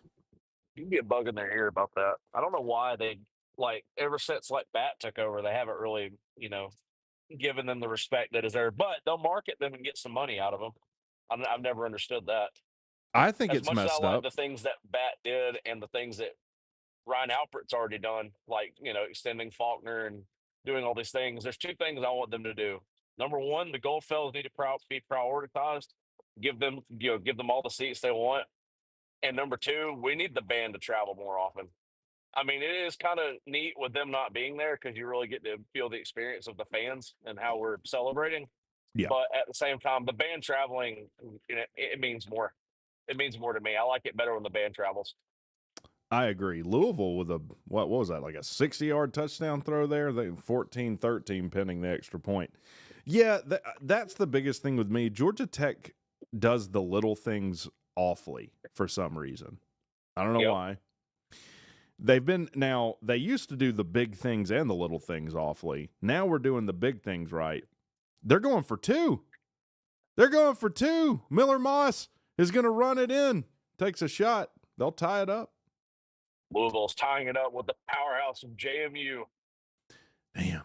You know North Carolina's rooting for Louisville right now. You know old Jeff Blue Nuts there is he's rooting for Louisville hard here. I'm really mad at Virginia Tech for not just destroying South Carolina. I know. Very disappointed in that. Well, maybe Shane Beamer, as weird as he can be at times, breaking his own foot for no reason, under no pressure. I imagine he's smart enough not to let Jeff be like, look, you're here to get coffee. Okay? You're here to get coffee. Go get Demo's coffee and come back. Go. I want three sugars. 3 sugars, Jeff. Yeah. He brings you 2. Jeff, I told you 3. What are we doing? That's one of the funniest moments in my fandom when we went to Chapel Hill. If you don't know and you're listening, Josh Pittman he's one of the guys that came to us with Chapel Hill last year. And as soon as we walk out there, and you have some bags in there that I didn't know existed. Jeffrey! He had to have heard you. I mean, it was quiet out there. This man. Yeah, there wasn't nobody in there yet. We were already in there. We were letting him have it. Even North Carolina fans were like, let him have it. They were rooting for us to shit on Jeff. I never seen nothing like it. And then you had to correct somebody sitting in front of us. You're like, no, we're here for that stupid-looking guy right there with the flat bill hat on. Yeah, I think I apologized to him. I was like, guys, I don't have any issues with any of you. That son of a bitch right there tried to kill our program, though. That's who we're here for. You see that guy with the most retarded haircut ever? We're out for him. That's what we're here for. You see that guy that doesn't know what socks are for? That's why we're here. That's why we're here. And he wasn't. We looked. He was not wearing socks during the game. You imagine how bad his shoes smell? Sweating without socks and some loafers, wherever the hell he wears. You imagine him and Fran Brown in a room after a loss? Good Lord, have mercy. Damn it! I bet it stinks. It smelled like ball sweat and assholes. I'm sure that's what it would smell like. I've smelled it many times. That'd be a rough threesome right there. I'll tell you that. Yeah, you'd have to put them on planes to opposite ends of the country, or bad things would happen. Thanks for calling out Tech today on Twitter. I plan on making a video about that, and I think we should title the video. I don't have Twitter no more. I need to know what you've been saying. I need to know. Not a whole lot, but they put out this thing from Brent Key, like, hey, the students, we want the students to be there and show out. And I was like, I just responded with like, yeah, why can't we support? I don't remember exactly what I said, but it was basically like, why can't we support the Gold Fellas? Why can't we reserve a section for them? I have to see. I don't think it had a ton of impressions on it, but let's see now. Yeah, like 500. Well, like I said a minute ago, it'd be one thing if that was just some random thing people started doing, but when they've done it for so long and they're advertising it on ACC Network or whatever station it comes on, I have a problem with that because you're making money off of them, but you're not, giving them the platform to make you more money. They're like, oh, who cares? Whatever, no big deal. Let's treat them like crap. Yeah, I think we're gonna make a video. I think it's going to be titled, Why Can't We Do the Little Things Right? Something like that. Now, I'm sure nothing will come of that, but. I remember your first full season, and man, you were going off on some of these Boomer Tech fans, and I couldn't thank you more for doing that when I first found your channel. Dude, the Facebook group people are the most delusional Georgia Tech fans you will ever see. The things that they like the triple option thing, like that's crazy. They don't like me. They do not like me. Well, Rick, I don't think they like themselves. I think that's why they do the stuff they do in the Facebook group. I'm in the big one now with my Rec Talk account, and I was surprised they approved me. They didn't approve one of my posts, which was just looking to buy tickets. I was like, look, I'm looking for 5 tickets for the Clemson game. I put it in another Facebook group, and this guy was like, well, is it only Tech fans? And I'm going to be honest with people. I'm like, no, we got 2 Clemson fans coming down. And then he just didn't respond. And then someone else was like, why don't you just go pay for him? I'm like, well, I'm trying to pay you jackasses. I mean, I don't have What do you think I'm posting this in this group for? Yeah, dude, they're just, that way lies madness, man. That way lies madness. They're in a league of their own over there in the Facebook groups. Yeah. I'm not supporting Tech anymore, and I'm not doing this, and I don't if you've supported Tech this long, I mean, obviously a lot of them are old enough to remember they didn't run the triple option when Calvin Johnson was there, or even prior to that. They only ran it because Paul Johnson came. No, Richard Sherman asked him about that. He's like, weren't you there? He was on a podcast with Calvin Johnson. He's like, weren't you there when they ran that triple option? He goes, oh, no. He's like, I was there before that. No, I wasn't there for no triple. Like, obviously, he was offended by that. Right. In other words, you would have missed out on the best wide receiver in the history of football had you ran the triple option when he was recruited. But, don't think about it. Oh, big quarterback run for JMU. Oh, it's a flag. It's a flag. It's coming back. Bring it back. And it's gone. We're just going to put your money in a market mutual fund, and it's gone. But yeah, I bought my season tickets today. I was kind of worried about pulling the trigger on it. I was like, I don't know if I should just wait till next year. And I was like, no, let's do it. I need to do it. There you go, dude. You do what I do. Over here. You're like, I feel it. I the way I feel right now tells me I should do this. It's just money. It just grows on trees at this point. We'll just don't worry about it. It's fun. Look, it's fun coupons.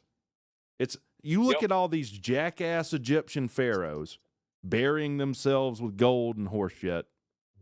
We all know that they didn't take that with them. So buy Georgia Tech season tickets. They need to hire me, don't they? They need to hire me. You can't You're take it with controversial for Georgia Tech. They're not about all that. No, God, no. You'd be like from the Key and Peele skit where it was Obama and he had his anger translator Luther. Yeah, I could. You'll be our Luther. They wouldn't even let me do that. They wouldn't even let me do something in parody. The only way Georgia Tech would do anything with me is if I died. And then maybe they would be like, "Oh yeah, remember Rec Talk." That's the only way though. Posthumously, not while I'm alive. Remember Rec Talk, the guy who just pissed off everybody all the time? That We idiot. never talked about him. Yeah, we miss him greatly.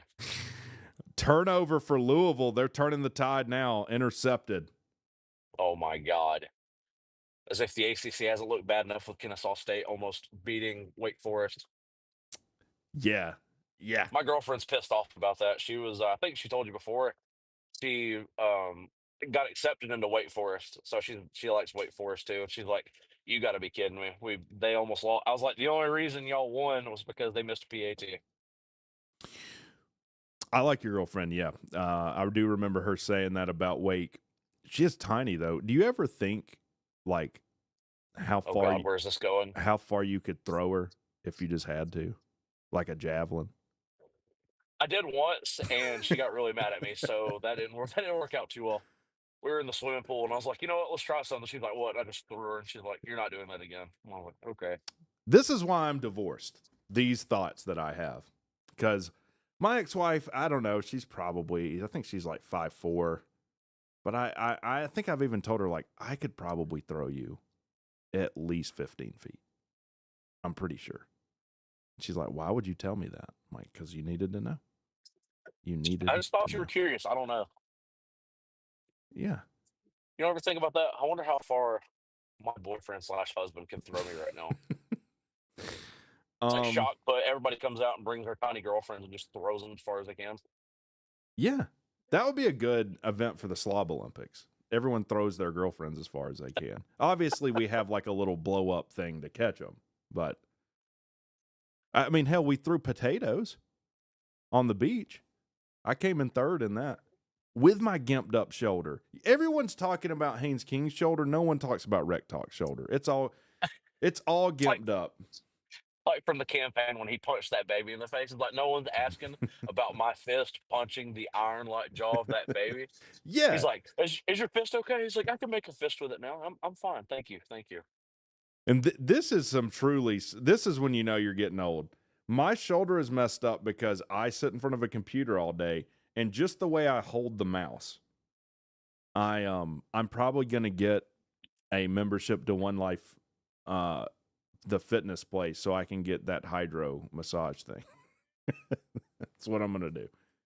I bet those are so nice. I'm gonna get in there, and I'm gonna sit in it, and then I'll probably get in the hot tub, and then I'll be like, I worked out today.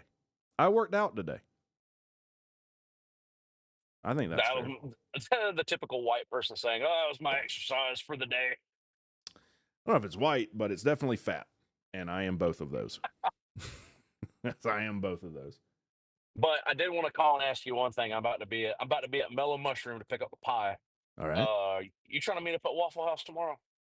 If it's not too packed. So the game's at 3:30. Yeah, we'll meet up at Waffle House. That's a bet. What time you want to meet there? Papa Rex said he was getting there about an hour early, and we're parking in the family housing off by where McCamish is. Okay. So how about 2:45? I think we can make it there in 15 minutes. That'll work for me. I will see you at 2:45. The same one from the spring game, right? Yeah, over there at Skeller. Yep, that'll work for me. All right, boys. I'll probably check out the stream here in a little bit when I get out of here. Y'all have a good night. See ya. Mr. Pittman. Gotta love Mr. Pittman. Mr. Pittman's a real one. He's an OG here in the Rec Talk world. And just a good dude. It's not rare, or it's rare that I will say someone's a good person aside from their devotation to me, but he is one of them. The Wahoo, that's correct. My time to shine. Well, Louisville coming back on the juggernaut of JMU. Friday night games are tough. It is what it is.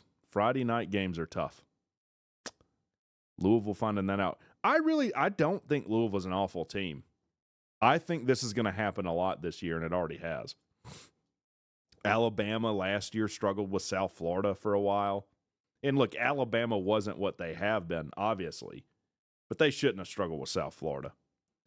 Wasn't that the game, too? They kept switching in Ty Simpson and then a whole bunch of other quarterbacks, too. Ty Simpson looked awful. The band only travels to like one game. Yeah, I mean, how much does it cost to send the band? It's got to be a good bit, I would think. How many people are in the band? Like 70, something like that.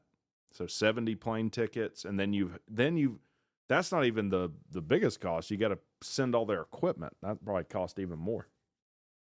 I just realized Jimbo Fisher will be in Atlanta with ACC Network. Going to be interesting to see what he says about King. Yeah. Hey, Jimbo, there's that guy that's awesome now that you made suck. You have anything to say about that? Remember when you made his throwing motion like a clinic tape for bad mechanics? Do you remember that? He threw sidearm. It was weird. And he had like a hitch in his throw. It was like a 2-part motion throw. It's not supposed to be what it is. All right, Louisville trying to make a comeback. He hates Jimbo. Chase Lane hates Jimbo. I can only wonder why. Again, the problem with Jimbo was he thought that the game was the same as it was 15, 20 years ago. And he wasn't willing to change with it. And I don't think he was willing to listen to anyone that had a better beat on what needed to be done. But you can't hate him too much. He's getting paid $37,000 a day not to coach right now. Louisville, a ton of pressure, throws it away. You imagine that? Can you imagine getting paid that? Because I did the math on it. It's $37,000. It's a little more than that. A little more than $37,000 a day. You know how much Claremont I could buy the Claremont Lounge after like half a day of not working. My dream. It's my dream. In fact, that's the goal of the channel. Become successful enough to buy the Claremont Lounge. Guy can dream. A guy can dream. Crowded Booth just put out a video. Kalen DeBoer struggles. A coach in crisis? Question mark.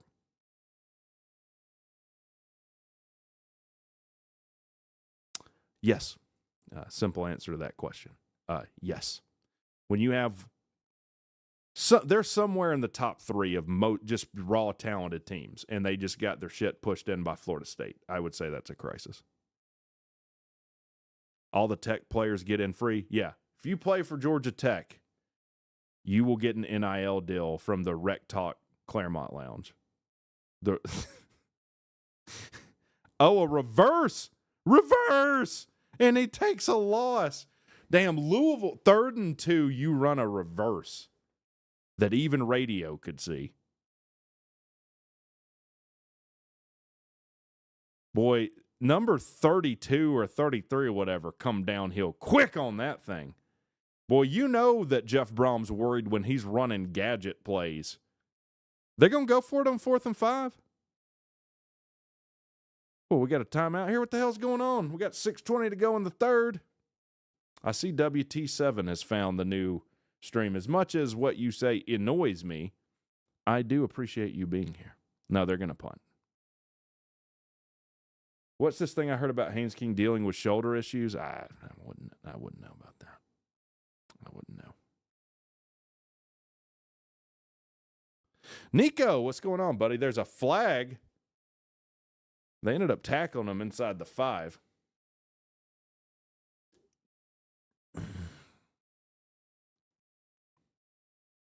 What's the flag? I was not paying attention. Holding?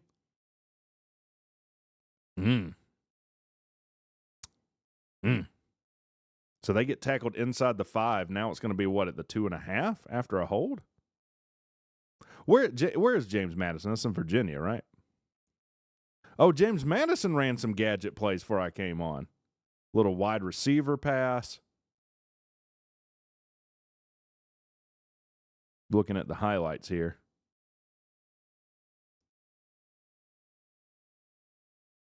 PC Toddy says, go Louisville.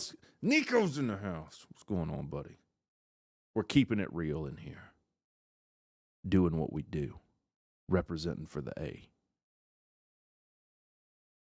1st and 10, deep in their own territory. Man, I hope that mellow mushroom's good for Mr. Pittman. I do. They're going full house gun backfield here. Hand it off up the middle. Damn. Pick up 5 or 6. Yeah, they ran a double pass first play of the game. It was wide open, and the guy overthrew it. Well, that's what you get when you have someone who doesn't play quarterback throw the ball. It's generally not a great idea, in Rex's opinion. To me, it's kind of like being a welder and being like, can we go find an accountant to weld this one seam here? Why would you do that? Why?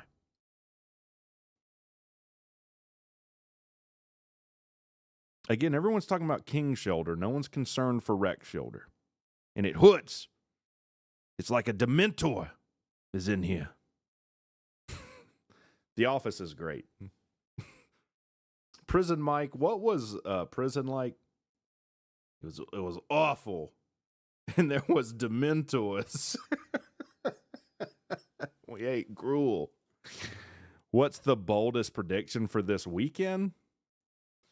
I think Duke runs Illinois. That's what I think.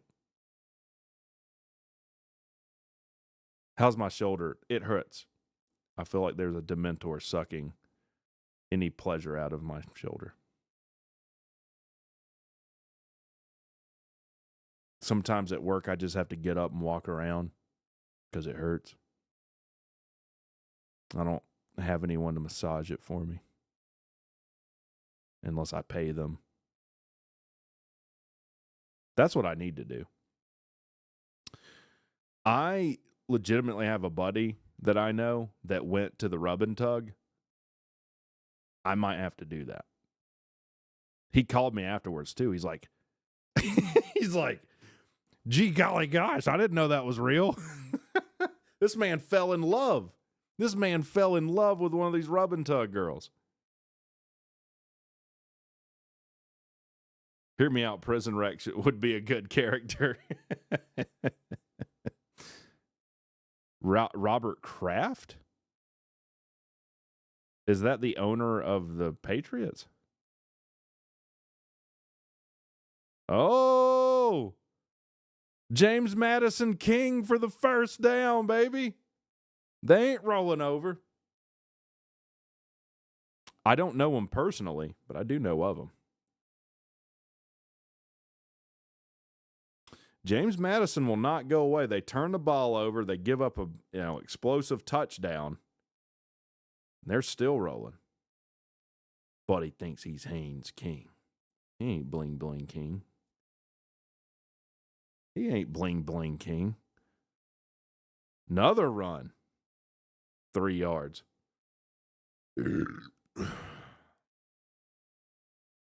What time is it? At Corres. We should do a poll. Do you think Rec Talk could pass for Mexican? Could I pass for a Hispanic man? Yes or no? I think I could. Hey, man. You want some taquitos? Nothing going there. Hey, man, I'm Rec Talk. We're going to talk about Georgia Tech football today. Haynes King is the shit, man.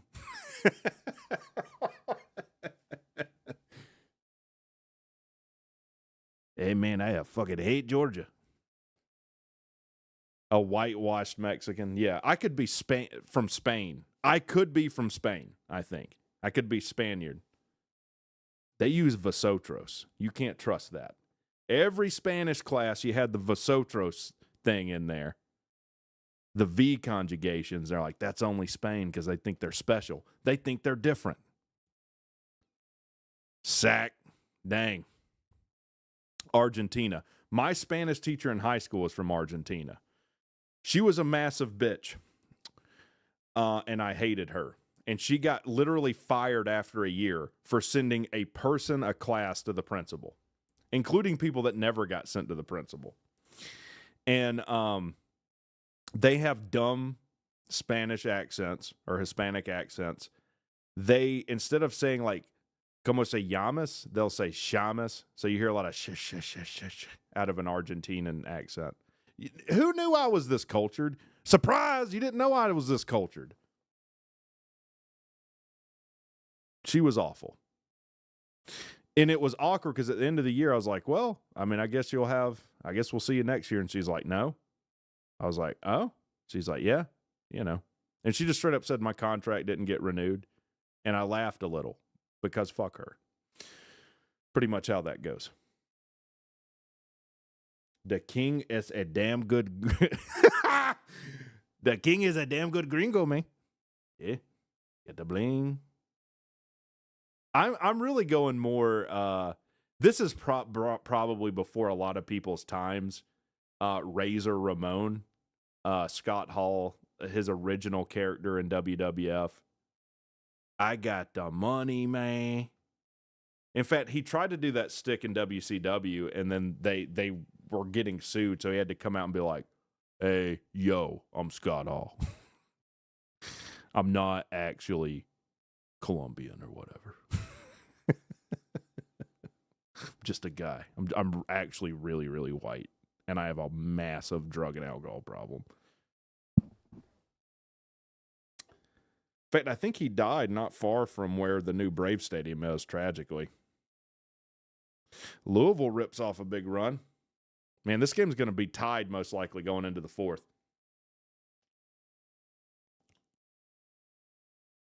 His thing was machismo. I got machismo, man. We all know. Hell, we know Rec Talk's got machismo, and if he doesn't, we know Macho Rec does. It's in his name. How could he not have machismo? Louisville going empty set here. The toothpick was great, dude. And then he'd flick it in the guy's face. They'll get stopped short on third down. I'll tell you how good Scott Hall was. He made you want to root for the heel. Like, obviously in wrestling, you have the baby face, you have the heel. You rooted for Kevin Nash and Scott Hall in WCW. And to be fair, I mean, I guess you had that in WWF too. Like, The Rock was a heel. He was kind of weird. He's kind of like a heel baby face almost, but he was a heel. Did I see that right too? Like, he looks like a toothpick himself now. Like, he's obviously got off the steroids. He's got off his cycle. I don't care if someone takes steroids. But don't be 50-something, 60 years old, ripped better than when you were 20-something years old and tell me you're natty. Nah, you're not. Liver King, I'm all natural. I look this way from eating bull testicles, raw livers, and beef tallow drenched in eggs. Raw eggs. Come on, man. You don't look like that from eating a bunch of bullshit that's not cooked. Otherwise, all Japanese people would be ripped because they eat sushi. I think we can all agree on that. Yeah, Liver King is psycho. He went to Texas, like flew out to Texas, like, I want to fight Joe Rogan. It's like, dude. I mean, not to get too much into it, like Joe Rogan annoys me a lot of the time. Lately. But Joe Rogan would beat the fuck out of you. What are you talking? But Joe Rogan is a legit Brazilian jiu-jitsu black belt. He would choke the life out of you. What do you think? Didn't we prove this with Kimbo Slice? Like, just because you're big doesn't mean you know how to fight at all.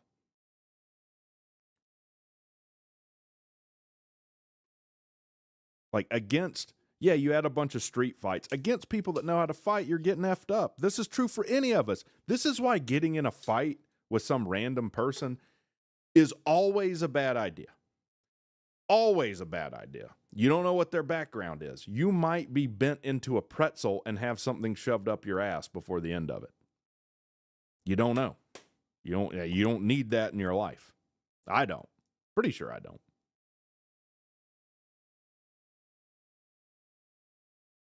I think I saw where Conor McGregor is trying to run for president in Ireland too.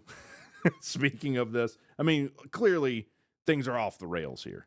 I mean, we're firing from the hip, as they say. But he's clearly a drug addict with probably advanced CTE.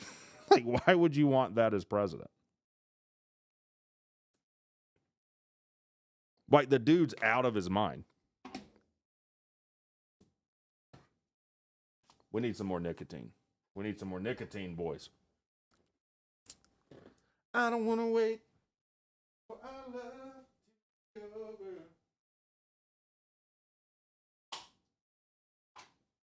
We need more depth. Where is it?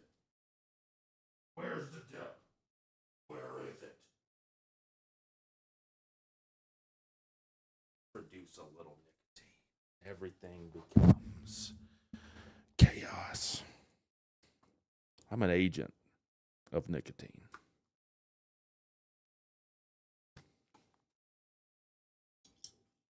I saw that clip of him doing like that spinning kick where you extend your hip all the way through a kick. It's pretty nasty. George St. Pierre was nasty. But most entertaining to watch in a press conference, Chael Sonnen. I love Chael Sonnen. I use Chael Sonnen's line sometimes. Chael Sonnen was the man. Chael Sonnen was the first MMA fighter that understood the goal was not to win the fight. The goal was to promote. All right, JMU will get the kick or the punt. They'll bring it back to almost the 30. I can't let you get close. He says that wasn't a work. You'll never convince me that wasn't a work. It's too perfect. It's too perfect. But he understood the goal was promoting the fight. And everything Chael Sonnen did and what the UFC does now, it's all the same tricks pro wrestling used in the day. It's real fighting. Not 100% real fighting, but pro wrestling promotion. Because it works. It's why the people that watch NASCAR. We all love to hate a guy, and we all want a hero. Just the way the human nature is.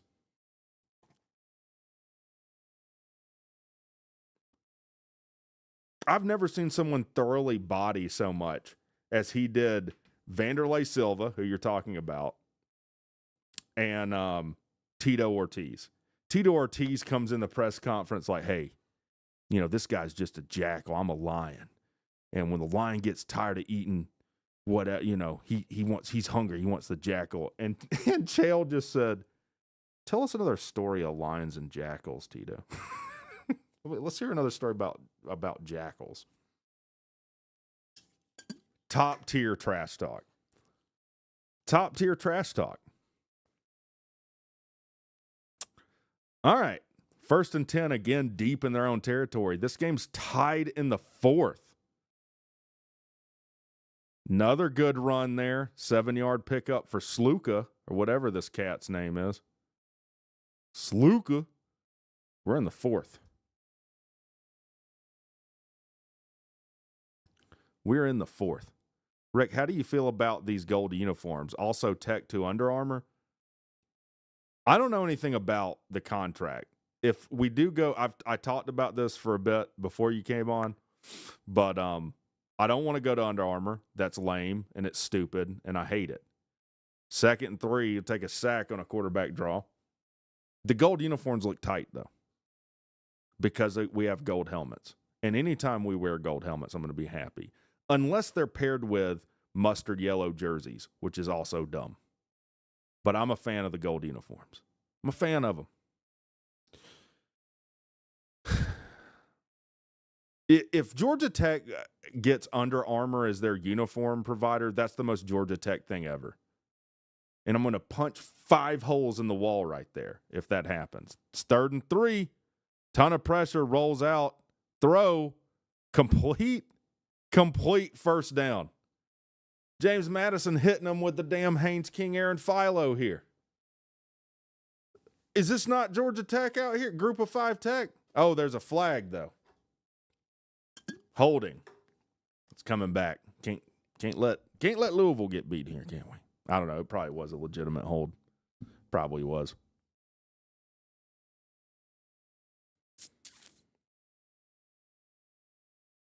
Let's see. Damn, 76 is huge. Yeah, that was a hold. That's 100% a hold. Never mind. In fact, you if you looked up holding in the dictionary, you could use a still image of that. It's going to be 3rd and 10 now. Damn. See if they can convert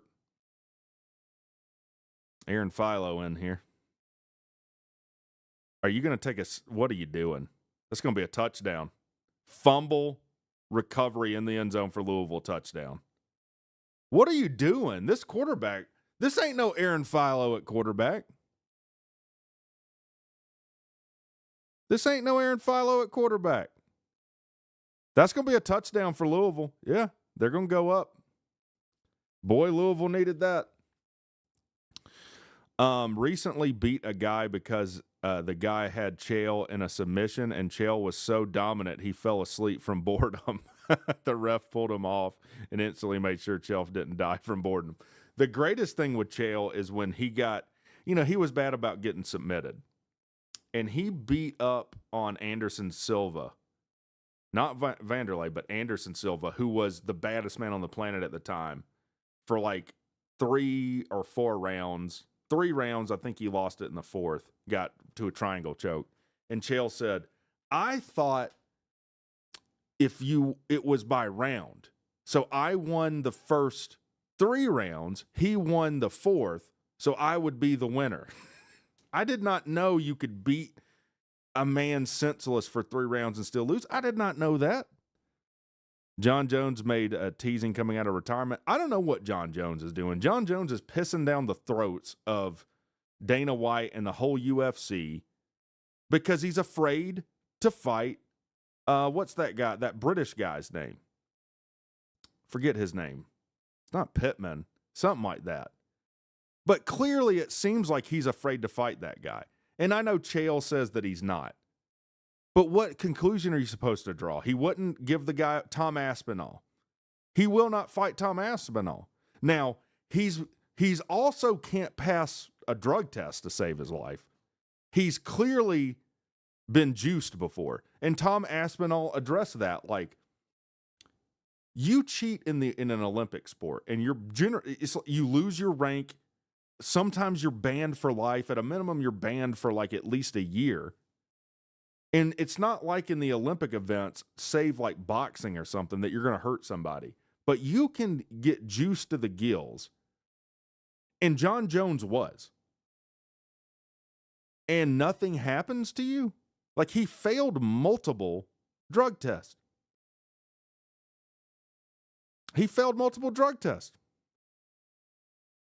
What are we supposed to do with that? Now he retires, so that takes him out of the testing pool. Now he has to re-enter the testing pool to fight again. So who knows what's going to come of that. Also seems to be that he put hands on his girlfriend, which isn't great. She called the cops on him in Vegas and was like clearly scared. You can hear like his kids, I think there's audio of, you can hear her clearly scared. I think they even tell the police, like, you need to help my dad or something. John Jones is probably undoubtedly one of the greatest, if not the greatest fighter to ever live. I also think he's a piece of shit, though. Both things can be true. I think John Jones is one of the greatest fighters ever. I also think he's a degenerate human being.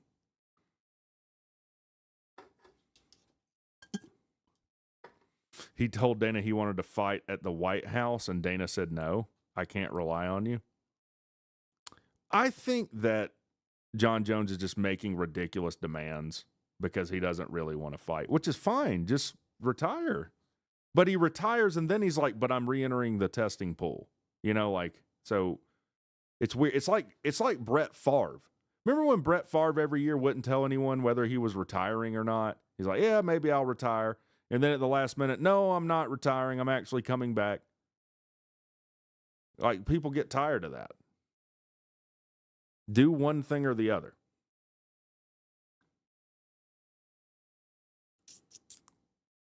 I really, as much as I dislike Europe, I do like Tom Aspinall because he's honest. People respect honesty. Like, I've heard him say, like, if you're not afraid to fight, like, you're lying or you're not in your right mental state. He wanted $30 million to fight Aspinall. They gave it to him. It was a done deal, and then he backed out. Yeah, so clearly it's not about the money then. It's not about the money then. It's that you got a guy who's hungry, who's young. And I don't even know that Tom Aspinall is that young, isn't he? He's like 27, something like that, 30. Just John Jones is a lot older than that.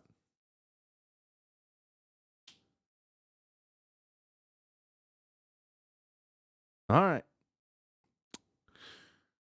James Madison can get the ball again. Let's see if they can avoid screwing up any further than they have on that last drive. It'd be hard to do a lot worse.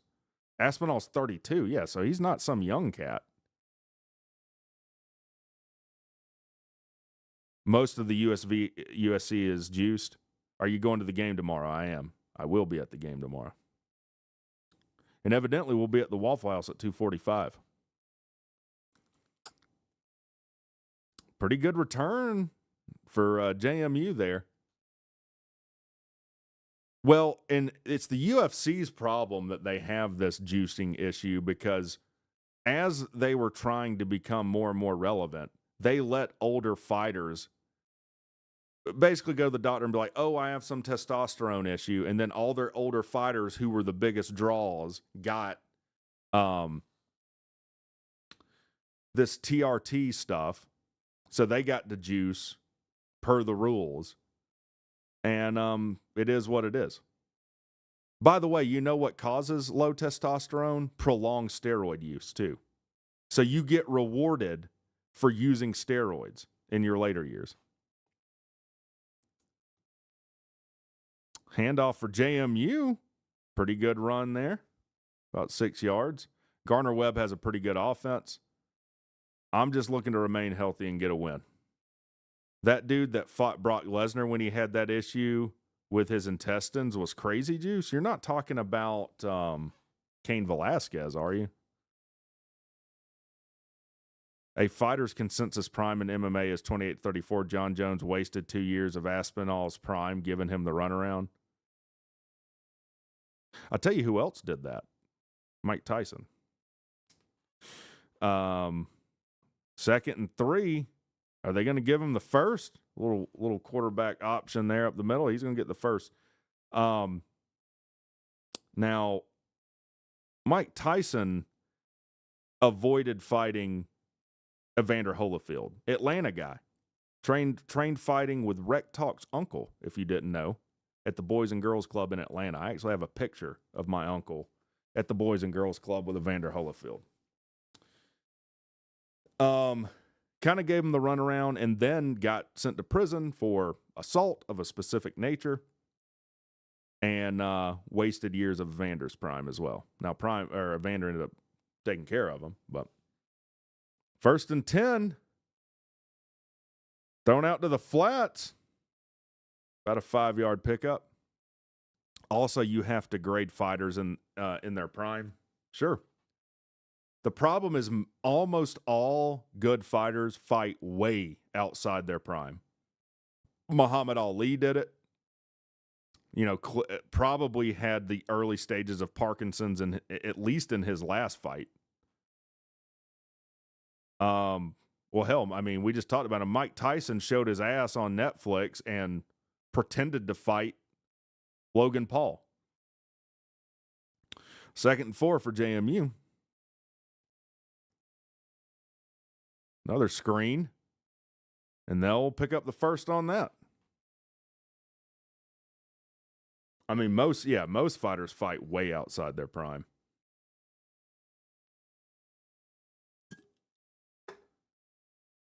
Whatever that shit was with Tito Ortiz and who was the guy he fought, the Iceman? Chuck Liddell. Clearly, Tito Ortiz waited long enough to where he could finally beat Chuck Liddell. What an embarrassment. 3rd and 1 here for JMU.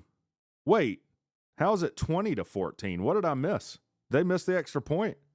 Another quarterback draw on 1st down for JMU. Did they miss the extra point? Someone fill me in. That means a score and an extra point. JMU's up. What are we doing? What are we doing, fellas?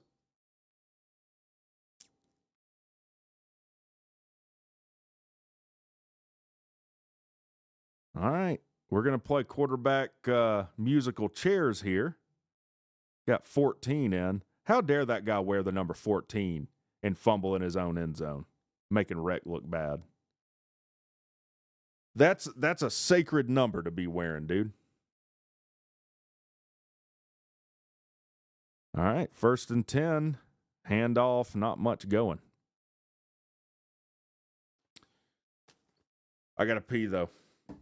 I wish I could take the microphone with me. I don't have my wireless mic.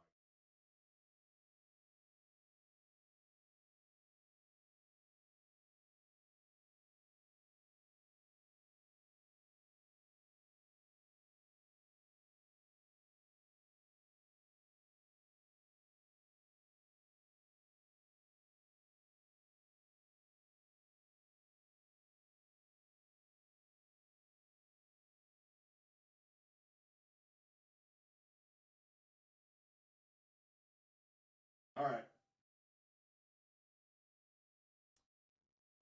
I peed as loud as I could. I don't know if you heard it.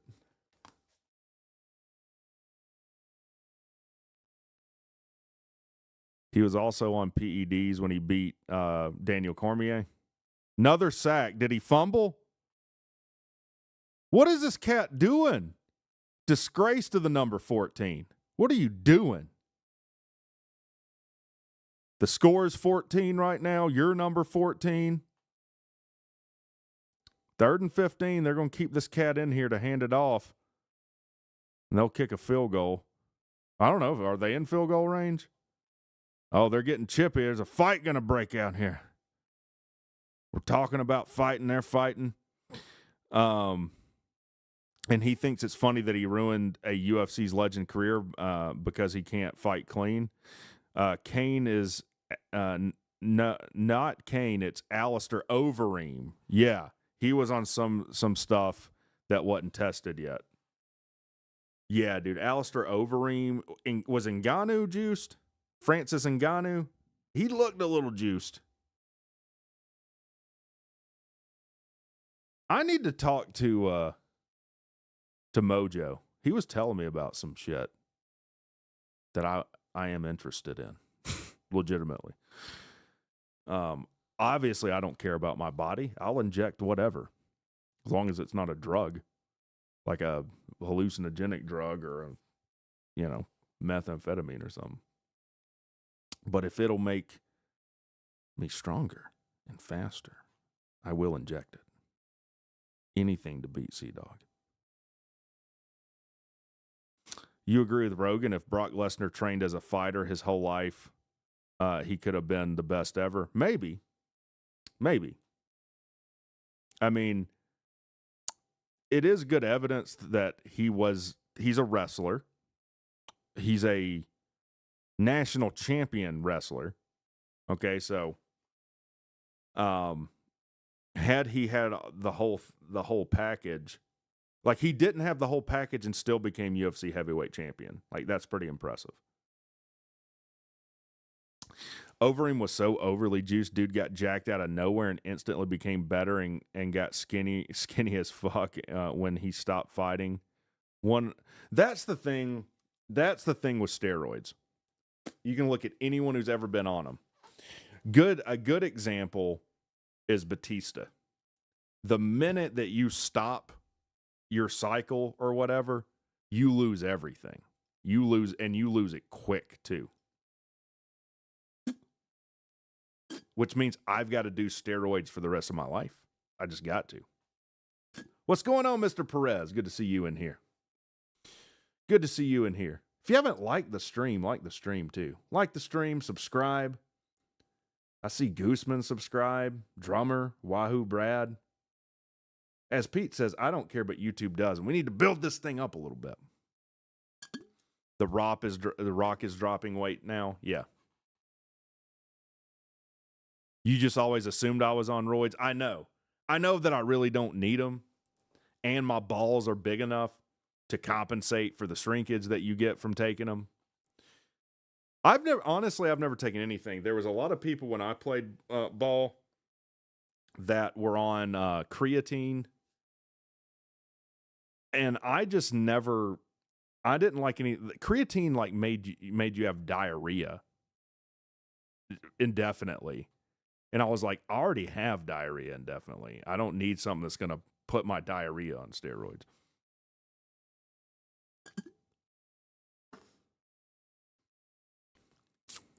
Yeah, your heart does go kapow. Look at every professional wrestler.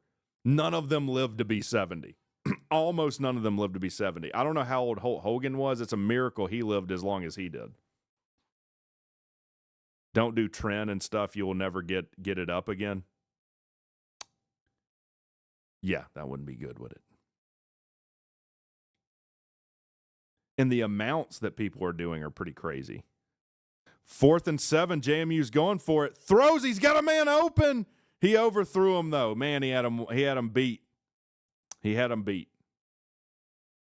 Because like whenever you hear these bodybuilders talk, they'll be like, yeah, I mean, I was doing it, but I wasn't doing near as much as other guys. But then every bodybuilder says that. No, I know creatine isn't a steroid. I'm just talking about anything. Like I haven't taken anything even remotely like that.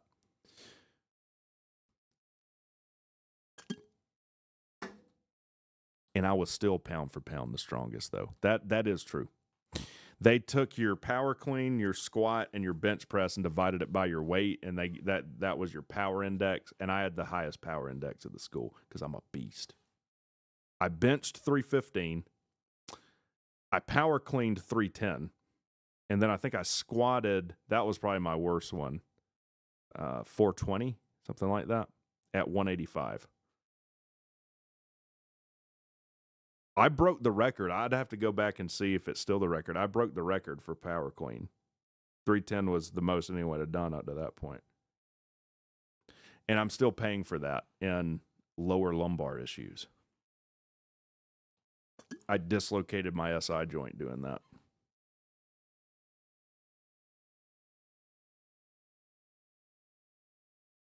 I got to get back in the gym.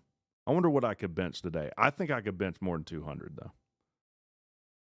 Deep ball by Miller Moss. Incomplete. It's going to be 3rd and 11. Man, every time I look up, Louisville's in a 3rd and long. Louisville's in a 3rd and long.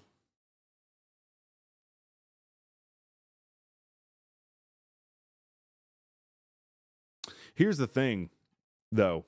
I was in for a rude awakening after that because once you graduate, no one gives a shit what you bench, squat, or power clean or deadlift or whatever. No one cares. Oh, you bench 320? I make 6 figures. Who cares? That's the conversation you'll have. 3rd and 11. They're gonna have to punt. He wants a flag. I don't see one. Dang, 6:39 to go. Could you run a mile in 7 minutes now? Hell no. I mean, like when I wrestled, we would run 3 miles before practice. And at that time, I could, without thinking about it, come close to getting to a 5-minute mile. I would struggle to run under a 15-minute mile, I would think. A lot of GT grads are struggling to find a job. What's rough right now, man? Like, again, I don't really get into politics. Like, anytime you talk about the economy, you're getting into politics. But I think we're in for a rude awakening. I mean, I know what I make, and I don't feel comfortable with everything that I'm obligated to pay. And so I just wonder, like, how are people making it out there? Like, groceries are ridiculous. Good luck trying to find somewhere to live that's relatively inexpensive. You're not going to do it. In Georgia, you're not, unless you want to get shot. You're sure as hell not going to afford a house. You could walk a 15-minute mile.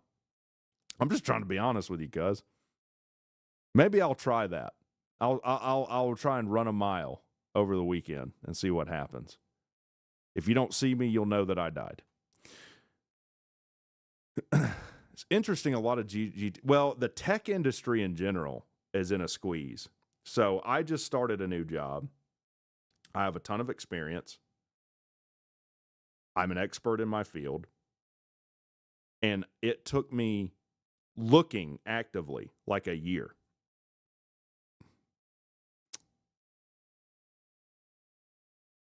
You rewatch the Clemson game, their D-line manhandled LSU's O-line a lot. I could maybe give 14 minutes at 6 foot 250. Yeah, I don't know, man. I would struggle to complete running a mile. Your bold take is that we play Clemson, we will nickel and dime them downfield. Well, that would be the way to do it. Keep it out of their offense's hands. The problem is that I think their defense is cracked. I think their defense is really good. Pete made a good point of like, okay, what did they score? If you give them the touchdown that they clearly scored, like 21 points or something, 27 points, what do you think LSU will average this year on offense? It's probably a good bit more than what they scored on Clemson. If you make a mission to drop that 15 minutes to 8 minutes, you'd smoke Sea-Dog. I'm not going to lie to you. I'm not just saying this. I think I could smoke Sea-Dog right now. Because here's the thing. And we were just talking about him. You can ask Pete. I am uncharacteristically athletic for my size. I'm more athletic than Pete is. And I used to outweigh him by about 100 pounds. What is your area of expertise? You're also double E, power delivery. That would be my area. Power and fiber. Anything to do with power poles. Clemson's defense is better than their own offense. I would agree with that. Well, I don't know. We'll have to see. Because I think LSU's defense is pretty cracked too. It's tough to get a beat on teams after 1 week when you have two really good teams, or what appear to be really good teams, playing each other.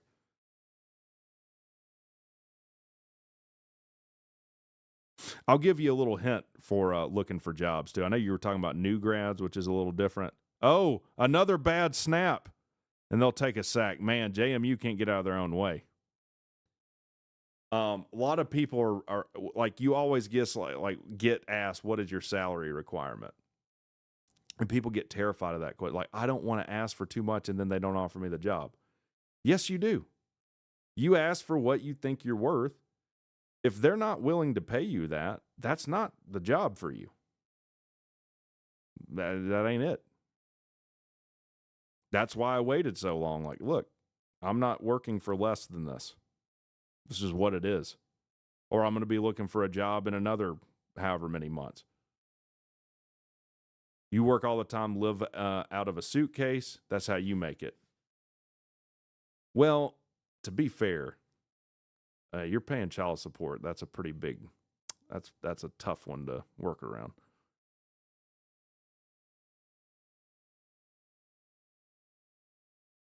Like if you're single, it's two-sided. If you're single, you're doing well probably, but then you're also getting murdered in taxes.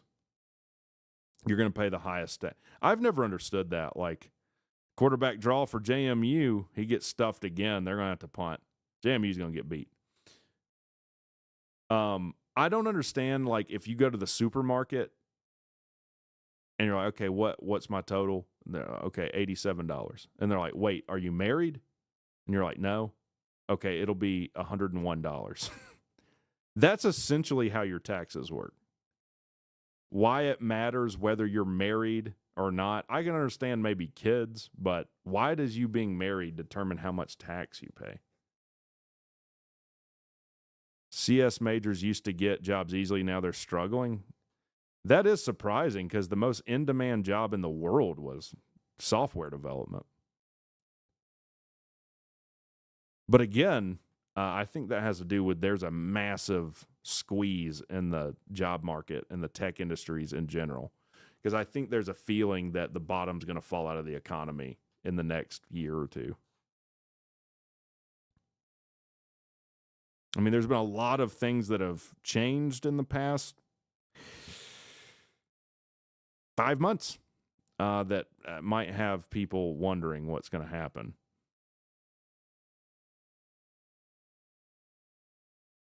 All right, Louisville will take over with the lead here. Sure, they'd love to pick up some yards on the ground. Oh, you got destroyed because you worked 1099. Yeah. So that means you don't have any Social Security withheld. So you're paying all of the 12.5%. Am I hearing that right? Yeah, it's a tough one. That's a tough one. Ain't no good. Ain't no fun. So maybe we'll teach you guys about taxes tonight if you don't know. Generally, I think it's 6.5% or 6.25% that you pay in Social Security, and then your employer will pay the other 6.25 to bring it to 12.5, something like that. If you're self-employed or something like that, then you that's 6% more you're paying than other people. 2nd and 7. Handoff for Louisville. There, big run. He might score. He might score to the 40, to the 20, 10. Touchdown, Louisville. Dang. That boy's fast.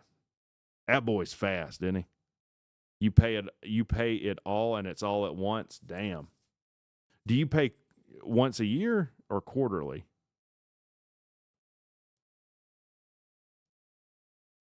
Like for the channel, I just take a penalty and pay it every year. Well, this looks like Louisville is going to end up winning this thing, but it was a struggle win, wasn't it? I mean, maybe we're speaking too soon. I don't know. Maybe we're speaking too soon. We'll have to see. They going to go for 2 again? Guys are going for 2 again, man. You did it once last year, but this year you're doing quarters? Okay. They were going to go for 2. I don't know what just happened. Interessante. What a run for Louisville. Maybe got away with a hold there, though. Just saying, maybe got away with a hold. That might have looked similar to a holding call James Madison 8.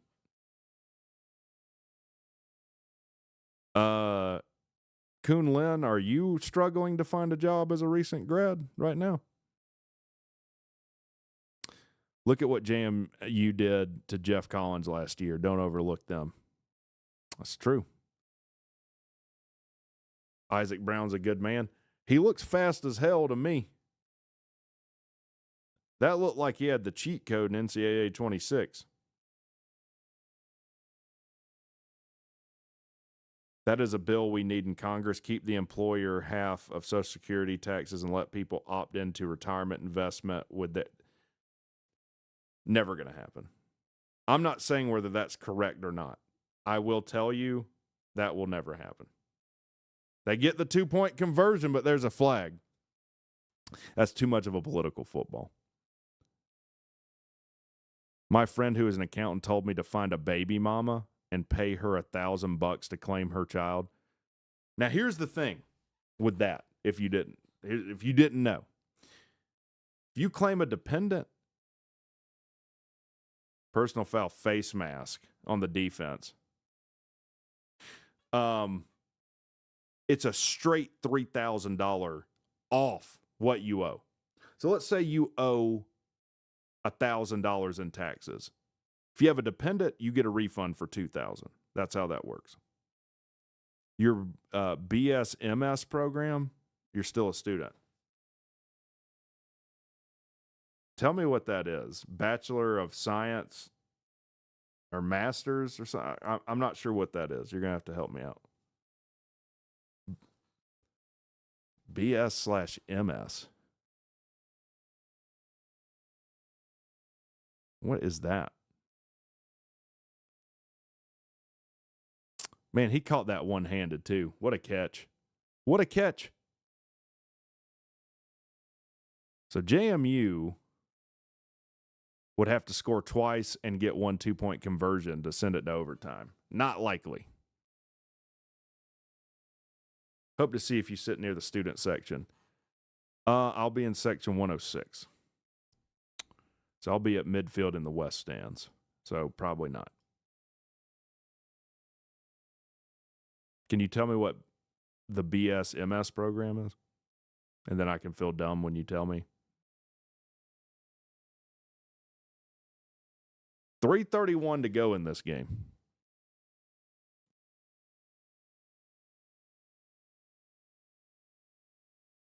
No return. All right. You're a recent grad. It was a tough job search.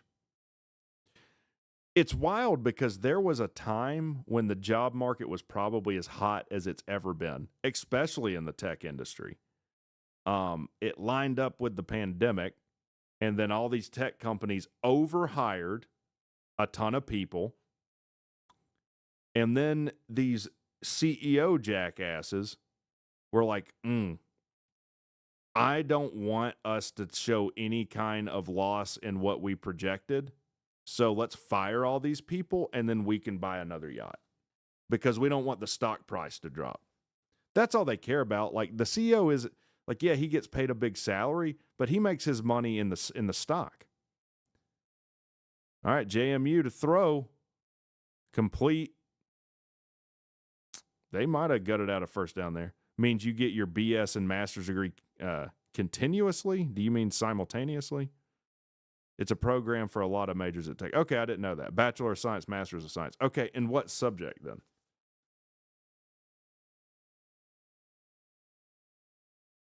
I don't even remember what I was saying. Y'all should try and find a job as a pilot. No one is hiring right now. It's really bad. Well, yeah, the airline industry took a hit. I don't even want to get into it, but Joe, I think we all know why. Well, here's one thing I will talk about. I want to say there was some legislation around usury that affects airlines. So usury is basically like price gouging people in loans. And whenever you get on a flight, like you get pushed for the Skyline miles and get this credit card, that offsets the cost of your ticket. And because of some new usury laws, I think they're not allowed to do that anymore, or they're not getting the interest rates that they would like on them. And I think that's hurting commercial airlines. I don't think you're a commercial pilot, Joe, but I could be wrong. Maybe you are. 3rd and 5 for JMU. Throw. Is that complete for a first? Looks like it. So what I'm hearing is every industry is in a squeeze right now. They're hiring a bunch of bums. That's Concerning. Oh, in corporate. I think that's what you meant to type. In corporate. In computer science. Okay. They're going to review this catch. Yeah, it sounds like everyone's hurting right now, which is what I thought. I'll tell you what I think. I think almost everyone is struggling right now financially. I think people are making up for what they don't have an income with credit. And I don't know what the timeline is, but I think eventually people are going to exhaust all lines of credit they have, and you're going to have a massive credit crunch and a crash. I don't know if it'll be a crash, but you're gonna have a major downturn. And then you have these politicians tell you no one could have seen this coming. We have to bail out the richest companies. We have to bail them out because that worked last time.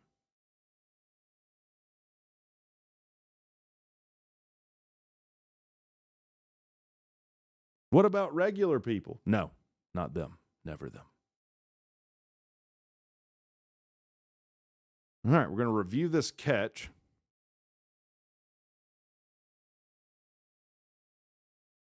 I don't know. I don't know what this is going to end up being. I haven't really paid attention because we've been solving the world's problems. Quite well, I might add.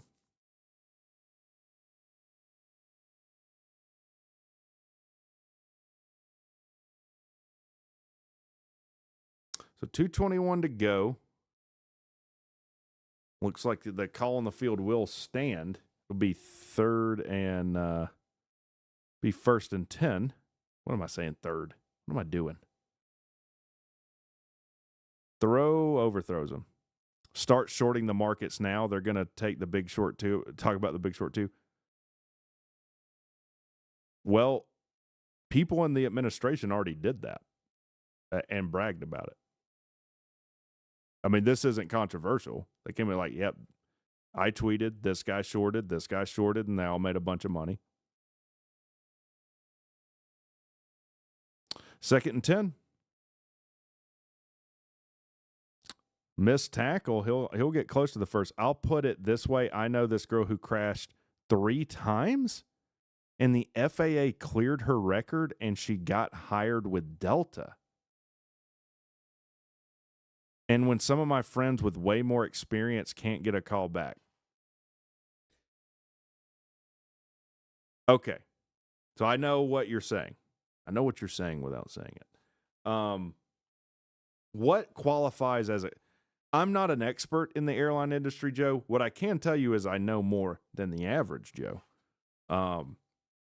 What qualifies as a crash? So if she has a hard landing that results in like landing gear having to be replaced or something, like it goes across, I forget how many G's a landing has to pull. I think it's over like 2.5 for it to be considered a hard landing.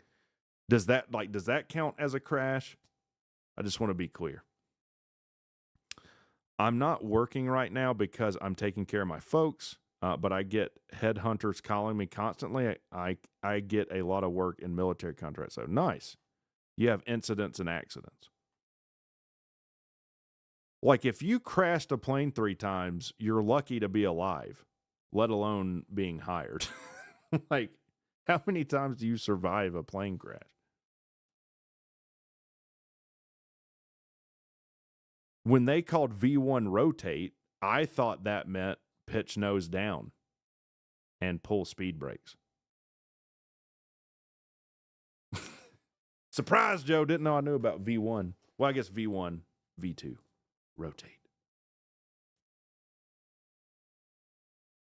20. 10. Butter.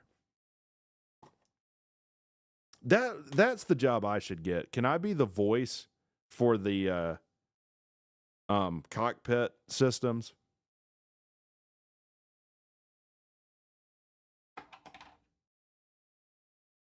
Which players from this year's Georgia Tech roster do you expect to get drafted? I think King, Jamal, Clayton Powley, Jordan Vandenberg, and maybe others. I don't think King will be drafted. In fact, I'm pretty confident King won't get drafted. And that's not to say I don't like King. I love King. I don't think he's an NFL quarterback. I don't think he's close to being an NFL quarterback. Jamal Haynes, I think, could get drafted. Clayton Powell-Lee could go in later rounds. Jordan Vandenberg, yeah, I agree with all those. I'd have to think about others. She taxied into a wall and totaled one airplane. What plane did she total? Are we talking about like a commercial airliner, like an Airbus or a Boeing, 747 or something? She then ran off the runway into a taxi sign. The last time she ran out of fuel over Alabama and went down in a field. So the last one's like a legitimate, how do you run out of fuel? First of all, Piper Archer small airplane. Okay, because I'm thinking about commercial flights, like there's two pilots, a pilot, and I don't know, maybe she had a co-pilot too. If the captain is about to run out of fuel or even coming close to that, if they are not responding to that, then you need to take controls and address it, right? Like it would take two people effing up for you to run out of fuel. What is it? Aviate, navigate, communicate. It sounds like she missed the first one. Aviate. You're not aviating. If you can't do step one, this might not be it. Jamal Haynes, Keelan Rutledge. Oh, yeah, Keelan Rutledge, definitely. Eric Rivers, I got to see more Rivers.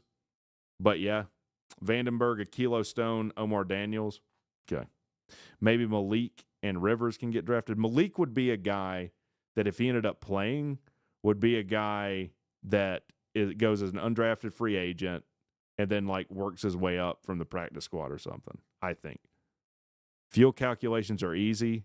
They have 45 minutes of flying overland. Yeah, and if you're like, man, I'm cutting it close, you can declare an emergency and get priority. Like, you're going to have some explaining to do, right? But you're not going to put your airplane down in a field in Alabama. Did she declare an emergency at any point, or did she just put the plane down? Like, it wouldn't surprise me if the first anyone knew that she had issues was some person calling in a plane crash. Intercepted. That's ball game. Intercepted ball game. I worked with a guy in Mobile that went down in a puddle jumper like that, but his was a mechanical failure. Malik will 100% get signed, drafted as a reach. Yeah, I think he'd be like undrafted and ends up making his way on a team. That is ball game. But we're solving the aviation world's problems. She said that she was having engine trouble, but there was no fuel in either tank. So she couldn't even diagnose the issues with her own airplane, being that she was out of fuel. I mean, were the gauges working properly? I mean, there had to have been an investigation after that where all that would be verified. Guys, I'm having engine trouble. What seems to be the problem? It don't have any gas in it. Even Carl can figure out when there's no gas in it. I'm telling you, these are the pilots now.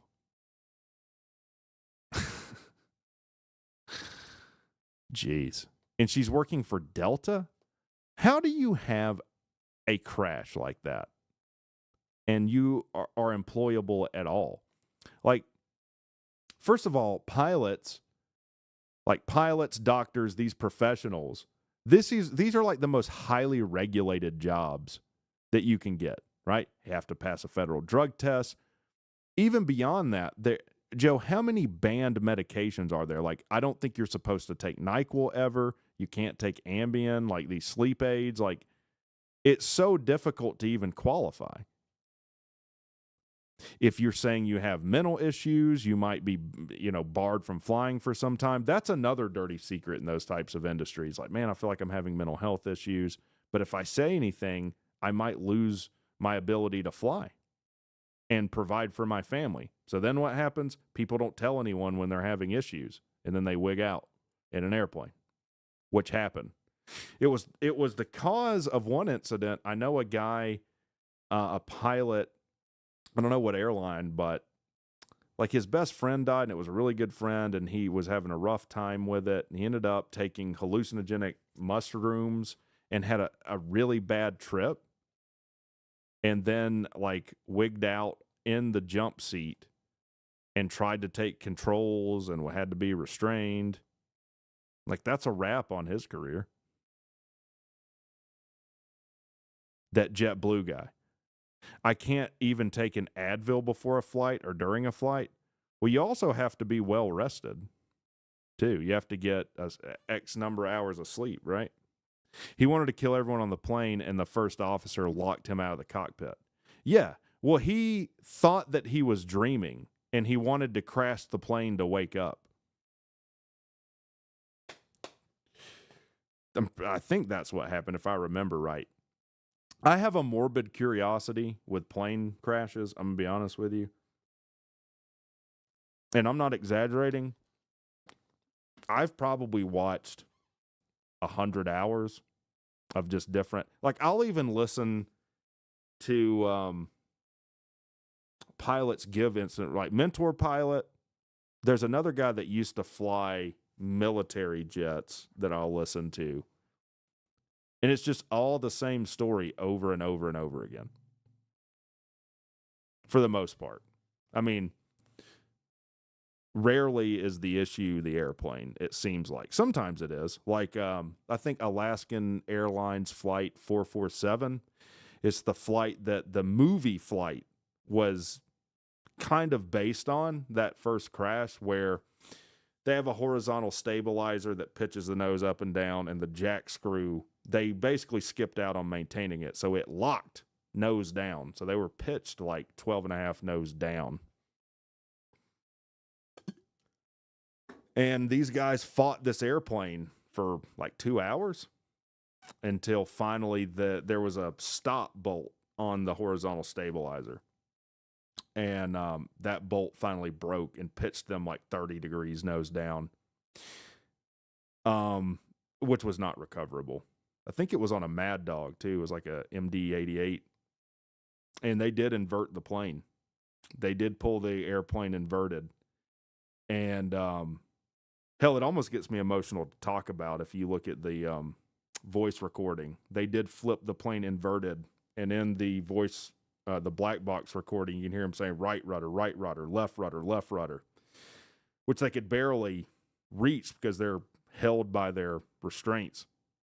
You were working when the Alaskan crash happened? Yeah, this was a while ago. And then they hit the water going 300 miles an hour. But I don't think anyone at Alaskan Airlines was even arrested for that. Like, it was clearly, we're trying to save money. We're not maintaining the airplane. And 300 people died horrifically. Like, if your plane's inverted, you know there's an issue with the airplane as a passenger. It's not like you're just unaware and then you go on to oblivion.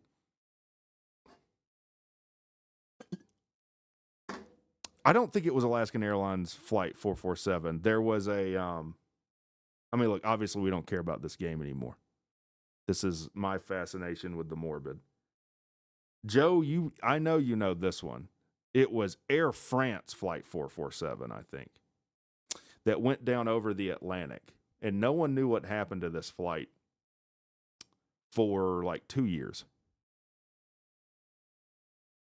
It was an Airbus. And basically the pitot tubes, which due to the pressure the pitot tube takes a pressure differential and gives you an airspeed. Well, they fly into some thunderstorms, and these pitot tubes, I think there's 3 of them. There's like 1 on the front and 2 on each side, freeze over. So they get no airspeed reading. And to this day, no one really understands why these pilots reacted the way they did. Joe, what is the correct course of action with unreliable airspeed? In that case, do nothing. Like, just do nothing for a minute. There's no need to put crazy inputs in if you don't feel like you can rely on your airspeed. pitot tube is dynamic pressure. It measured it against static pressure. Okay. This is not a differential. What is a differential of static and measured? So what do these guys do? What is their response? Full nose up. This guy pulls this Airbus full nose up for several minutes until they reach an altitude, I think, of over 40,000 feet, which obviously stalls the airplane. And the plane remained in a deep stall until it hit the water. When it hit the water, it had a descent of about 10,000 feet per minute. And till they hit the ocean, this first officer didn't know what happened. The captain comes in off his break, and he's like, hey, pull up. And the first officer says, I've been pulling up for like the last 5 minutes. And then he realizes, I can't imagine. We're in a stall. There's nothing we can do. Nothing we can do. So yeah, Joe, I explain that. How do you put an Airbus into a stall in that situation? Where's the crew resource management, Joe? Where is it? When your pitot tube is iced, your pitot tube acts as an altimeter. So the indication they got was increasing speed. Okay, so this is why they're saying, I have the impression that we have some crazy speed. So that's why they pulled up. So they think we're over speed. We need to pull up.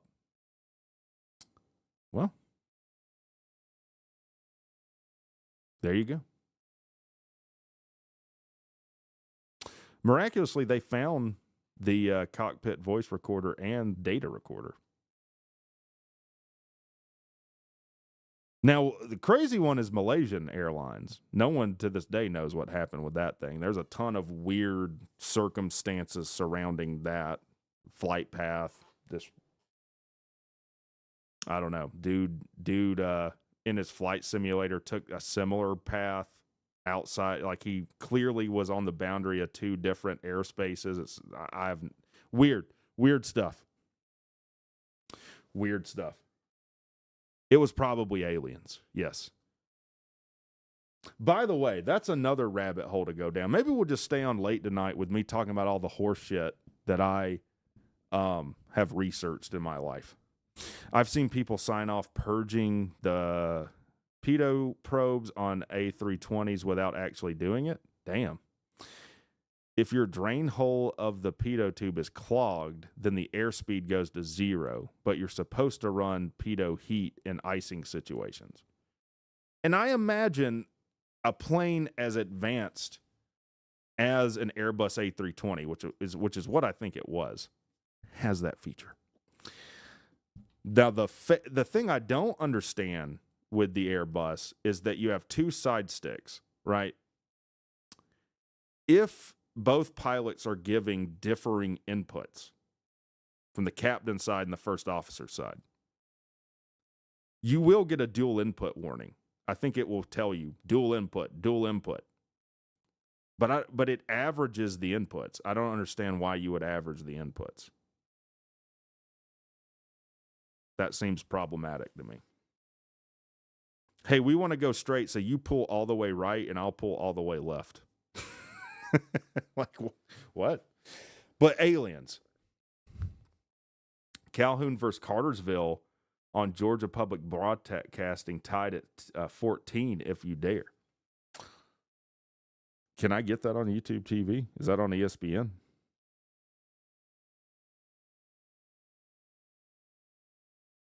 All the pressurized aircraft will have pitot heat if weight is off the wheels. Okay. Oh, here it is. Calhoun. Yeah. I got it on here. Calhoun Cartersville tied at 14. Claremont. Same reason the new Embraer doesn't allow you exceed 30 degrees of bank. So dumb. Bank angle. But the aliens thing. So did any of you guys? Let me just change this real quick. BS I find, and is it interesting or interesting? How is that spelled? I can't spell, by the way. It's interesting. The English language is the dumbest thing ever.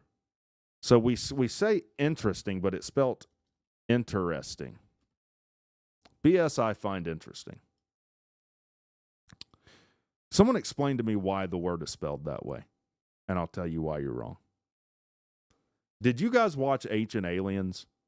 I watched this like in high school. And you've seen Aliens, okay. And I remember trying to tell my dad, who's a fairly logical guy, like, nah, man, I think aliens built all this ancient shit. Stonehenge, aliens. Pyramids of Giza, aliens. Pumapumku, they melted granite, bro. They melted granite. We don't even know how to do that today. And they put it in molds, Dad. And then they look at these stones. How do you explain this? And then you look into it. A lot of that ancient alien, almost all of the ancient astronaut stuff is based off the writings of a guy named Zachariah Sitchin. Sumter County is kicking ass all year. I went to Bryce's stream and talked shit about coming for Columbus and Carter. Nice. Anytime you think it's aliens, you're too dumb to understand how it's made. This Zachariah Sitchin guy claims to be an expert in ancient, like Mesopotamian text. And so he'll just say, hey, Anunnaki, which is in the Bible, by the way, Anunnaki, these giant people, that actually translated from ancient Mesopotamian means those who from the heavens came, which no one other than this guy says that's what it means. The Mesopotamians even have dictionaries. Like, you can just look up what they thought a word meant. I'm not saying there's not aliens, by the way, Joe. I'm saying ancient astronaut stuff is bullshit, though. 100%. So the guy just lies about everything, like the Nazca lines. Look at the Nazca lines. It's like an airport. It's like, but the Nazca lines are like 4 miles long. So you're saying the runways, like their spaceships are so inefficient, or their jets are so inefficient, they need 3 miles to land and take off. Why does the granite have like pounding marks? The Nazca lines they are cool. And any one of us watching the stream could make a Nazca line by running our finger over the dirt there, because it never rains. The Nazca Desert is like one of the driest places in the world. They're like Easter Island. You look at these sculptures that they made in Easter Island, it's above the natural tree line. Explain that if they didn't have trees. Well, there used to be a lot of trees there, and they cut them down to move the moai. They cut them down to move these these big structures. Now, what would you find if you deforested an area? Massive erosion issues. What do you find if you type in erosion problems? A picture of Easter Island in Wikipedia. Don't think about it. It's wild seeing some of the new phenomenon caused by Starlink. For UFOs to work the way people say, wouldn't they have to bend gravity because the G-force would kill you? Yeah. This is something else. If you're going to do interstellar travel and you're going to accelerate, let's just assume you could travel faster than the speed of light. You would need like thousands of light years to accelerate to that speed without just making paste of everybody. And you can't travel faster than the speed of light. Why? Because you would need more energy you would need infinite energy to do that. As you approach the speed of light, the amount of energy you need to increase your velocity in infinitesimal amount approaches infinity at the speed of light. So, can't do it.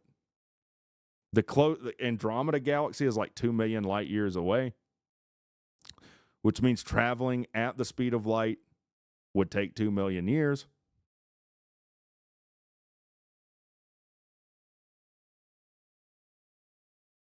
Louisville still is legit. James Madison is one of the better group of 5 teams. They are. Oh, and Louisville didn't play well. Don't you bring physics into this. I'm not lying. I've lectured on special relativity before. I know about special relativity. General relativity is another thing entirely. You need tensor calculus for that. And when I asked one of my teachers what a tensor was, he said it's an object that transforms like a tensor. I was like, what? Tensors are objects that have like all the Jacobians you learned from Calculus 3 embedded in them. So they're coordinate system invariant. They're pretty cool. What's crazy is if you see a star that's 10 light years away, you see the way it looked 10 years ago. You want to know something really crazy? Einstein assumed a constant light speed. That doesn't mean that the speed of light doesn't change in different mediums, by the way. That means that the speed of light is not dependent on the source. Whether you're traveling at 1/2 c or 0.75 c and turn your light on, you will always see those photons traveling at exactly the speed of light. 2.99 blah blah blah blah blah meters a second. Tensor is a spell to carry your stuff, yes. Now, what are the consequences of that? It means either your clocks don't agree. So if I'm watching you travel some speed comparable to the speed of light, and the speed of light is constant, it means our watches don't agree, or it means our meter sticks don't agree. It turns out both are true. So if you were to travel to the Andromeda galaxy, traveling the speed of light, both the rate at which you age, well, if you were traveling at the speed of light, you would just stop aging. All biological processes would stop. You wouldn't even be aware of the trip. Also, the distance between you and wherever you're going is compressed. It's called Lorentz contractions. They're called Lorentz contractions. So you would literally be compressed as well as you started approaching C. So is the speed of light like the speed of sound? No, it's nothing like the speed of sound because the speed of sound varies in the environment. It is like it in that case. I mean, let's just back up a second. How we even figured out what the speed of light was. Every wave, sound is a wave, light is an electromagnetic wave, needs a medium of propagation. So sound propagates through air by differing pressures. This is what your ear is interpreting. You know, the speed of sound is faster in water because the particles are closer together. In fact, the denser the medium, the faster a wave is going to propagate through it. So when people were thinking about this, they were like, well, what is the medium that light travels through? We know it has to be everywhere in the universe because we can see these stars way off in the distance. And we know that the medium has to be incredibly dense because we know the speed of light is so fast. Like light could travel on Earth seven times in a second. So the medium has to be everywhere and it has to be stupid dense. So they started something called the Michelson-Morley experiment, where they took measurements of where stars were in the sky at different, like in fall and then 6 months later.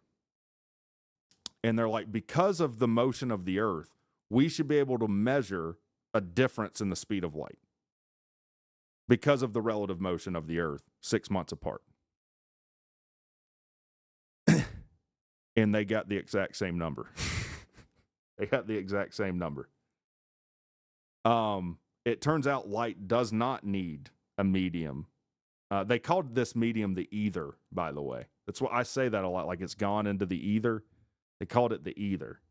They were never able to detect it. So Einstein comes along, who's a patent clerk. He also likes to fuck his cousin. He ended up, Einstein and his wife were both physics majors. And he was probably the worst husband that's ever lived. He didn't care about her. He just wanted to sit and think about physics. And she would take care of the kid, and I'll think about physics. She was a little jealous of him, and he did fuck his cousin, 100%. He left his wife for his own cousin. So the guy that we claim to be like one of the smartest guys in history had sex with his own cousin. This is a fact. But for whatever reason, he felt like the speed of light should be invariant to motion. There were no Galilean transformations for it.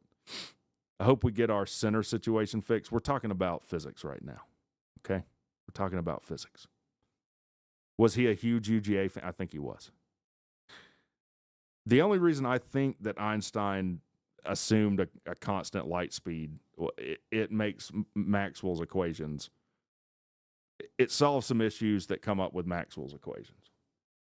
And so he postulated that we would be able to see a certain star in like different areas of the sky because the light would be bending around a larger star in the vicinity. You'd have this gravitational lensing effect.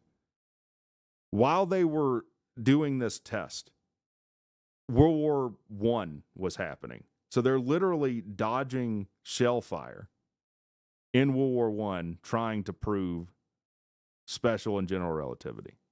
And they did it. It was exactly what Einstein said it would be.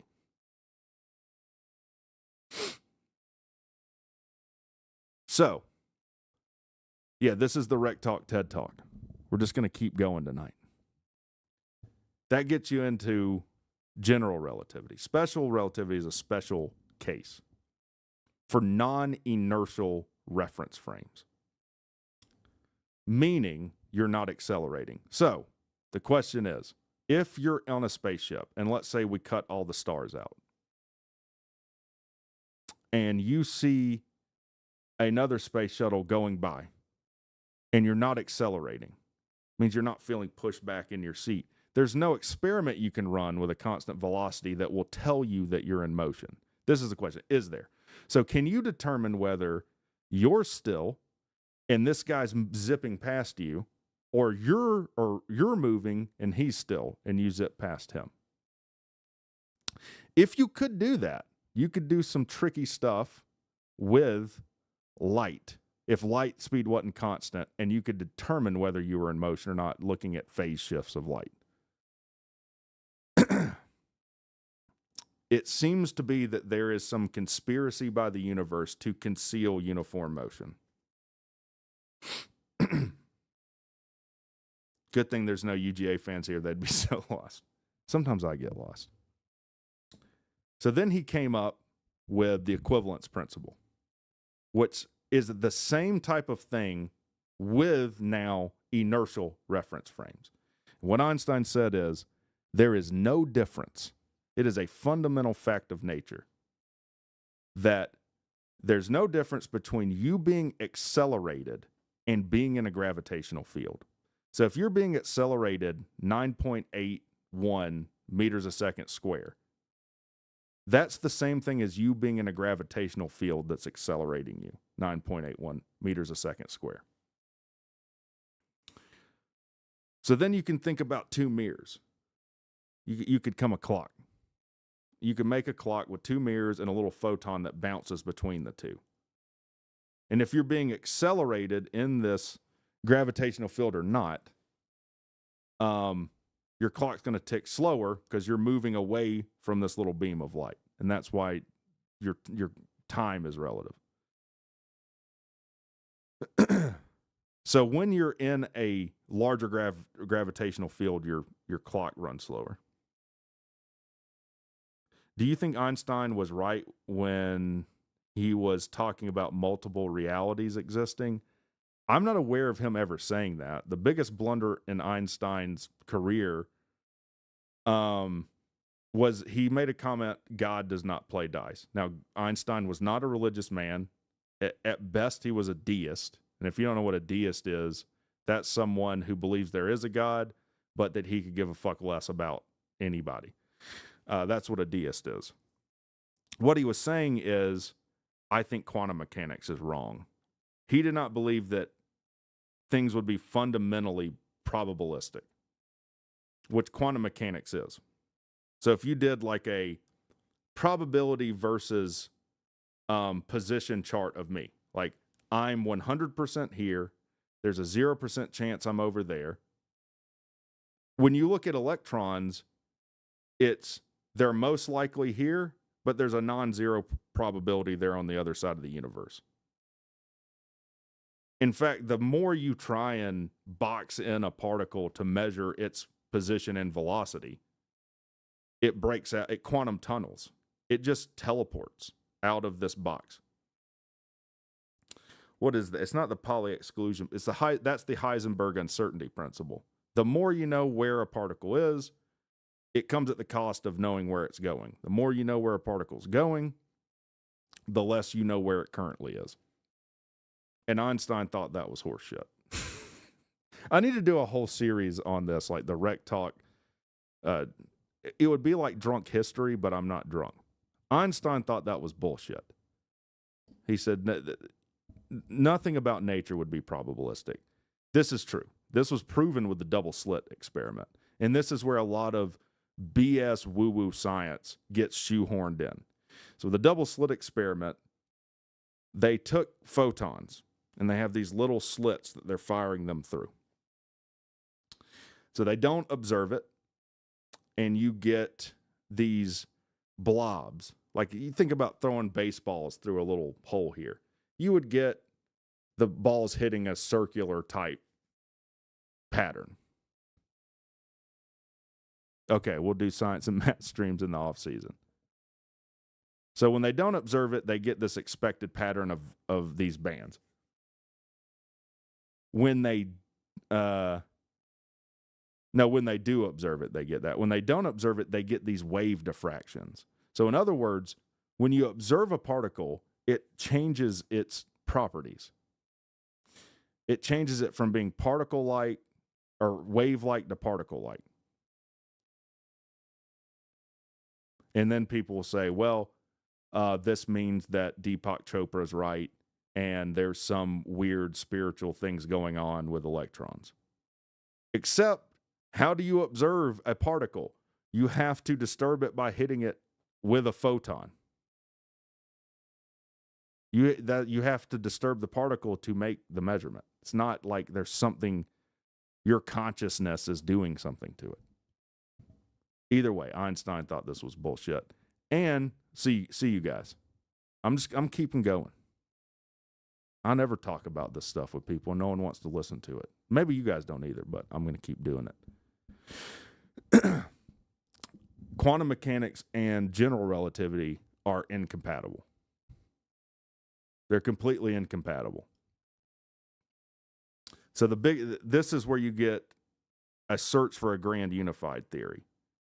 Is string theory this? String theory has major problems. M theory is another candidate.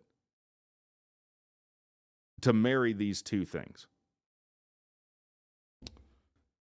The problem with string theory, in fact, the first equation you'll see in a string theory book is a definition that if you sum all the natural numbers, so 1 plus 2 plus 3 plus 4, all the way to infinity, add them up, you get minus a 12th. And you can prove this.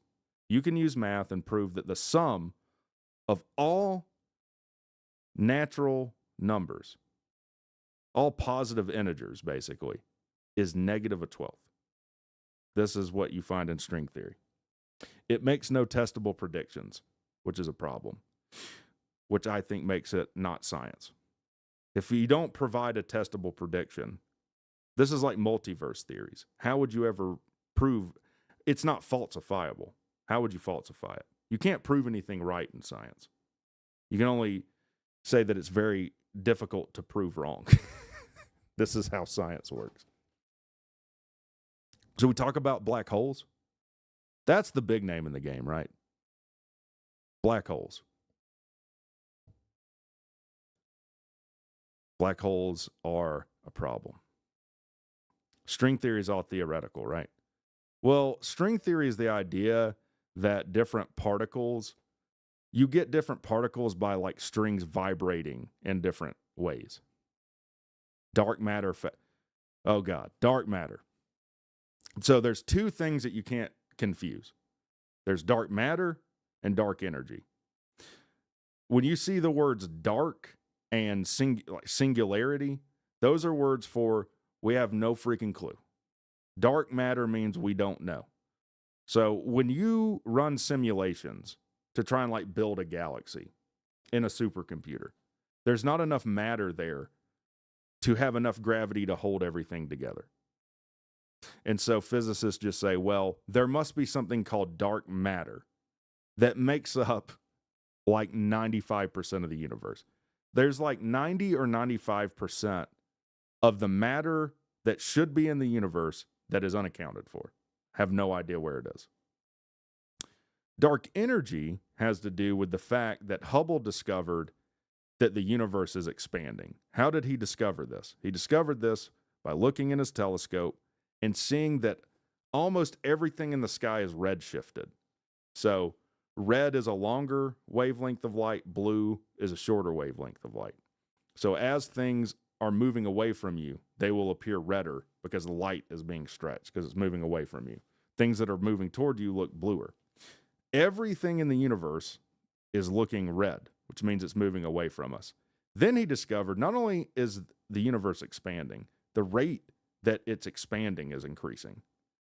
So the rate of acceleration, which if you're a math nerd is the jerk, you have velocity time derivative is acceleration time derivative is called the jerk.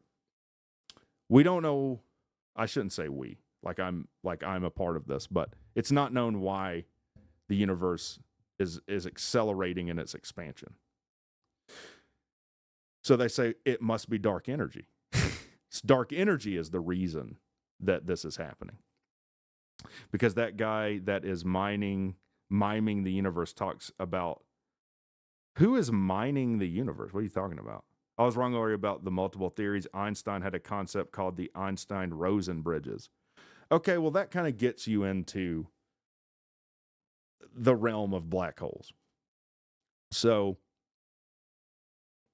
obviously, there's a limit to how much stuff you can put in some finite area. So if you took the Earth and compressed it, all the matter, into the size of a pea, it would collapse into a black hole. If you took the sun, you collapse it to an area about the size of Manhattan, you get a black hole. And this is because the other thing we didn't talk about that Einstein did was answer the questions Newton couldn't answer. So Newton came up with the laws of gravitation.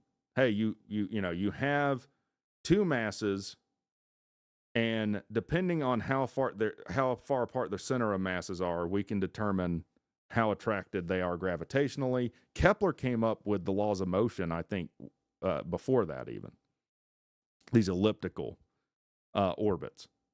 But he never said what the mechanism of gravity is.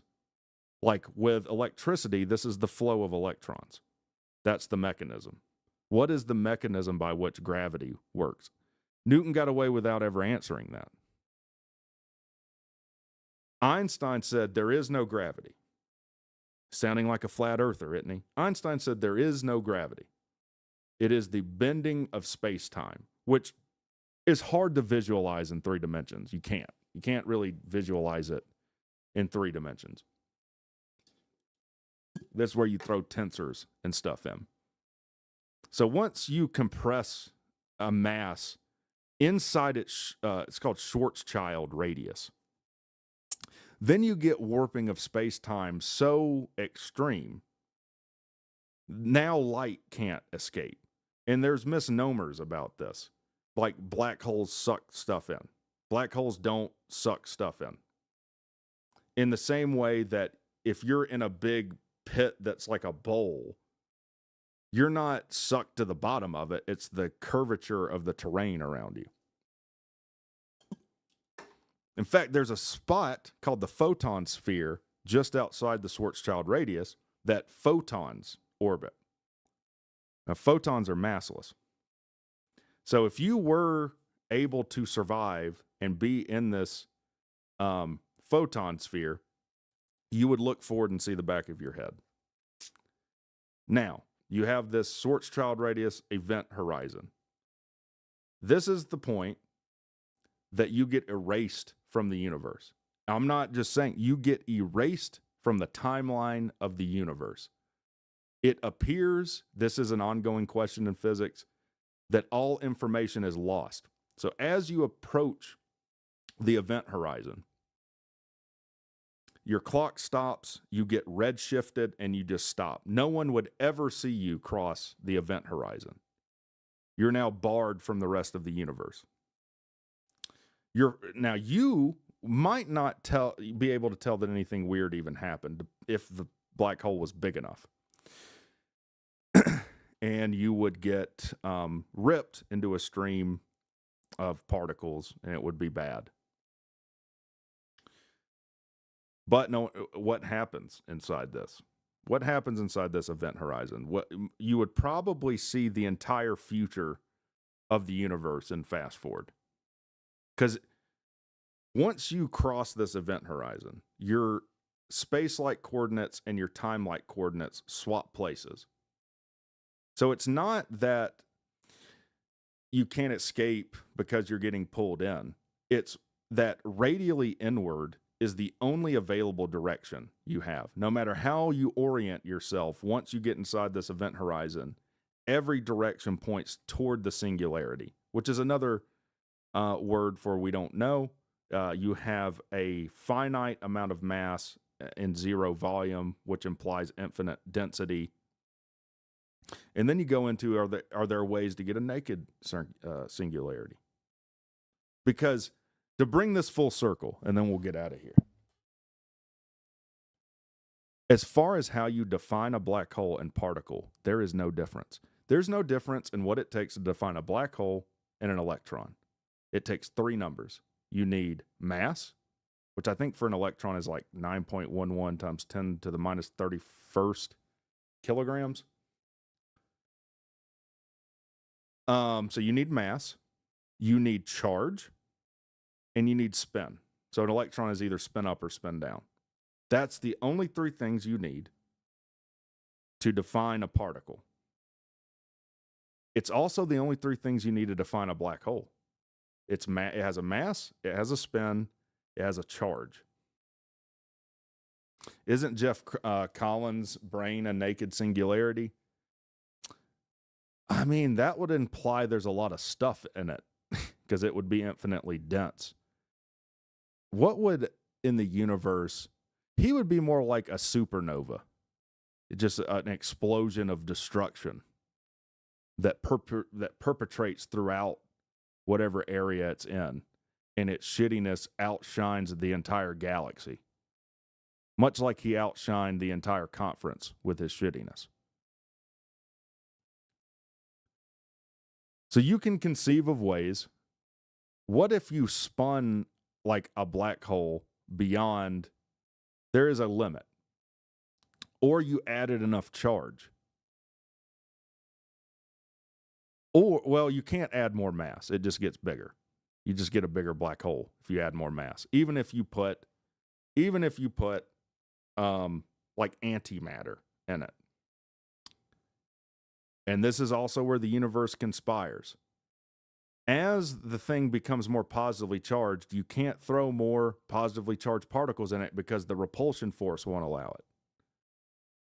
As you spin the thing, you can't get anything else closer to it because it just gets shot off. But in theory, you could have a naked singularity. Wormholes.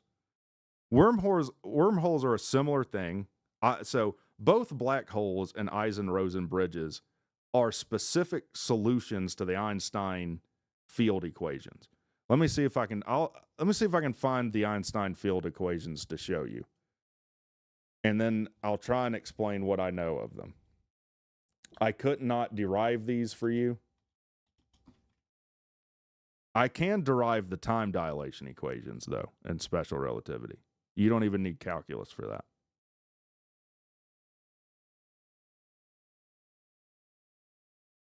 These are the Einstein field equations.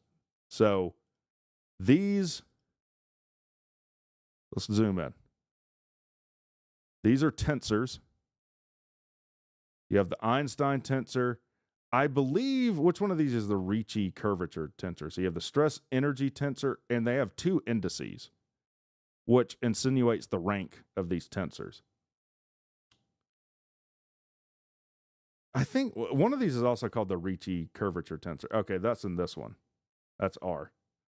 This symbol is the cosmological constant, which I think Einstein assumed to like be 1, because if it's not 1, then you do have an expanding universe.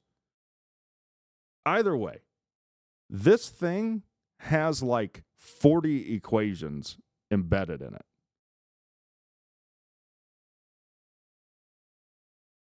Yeah, this is a Georgia Tech stream tonight.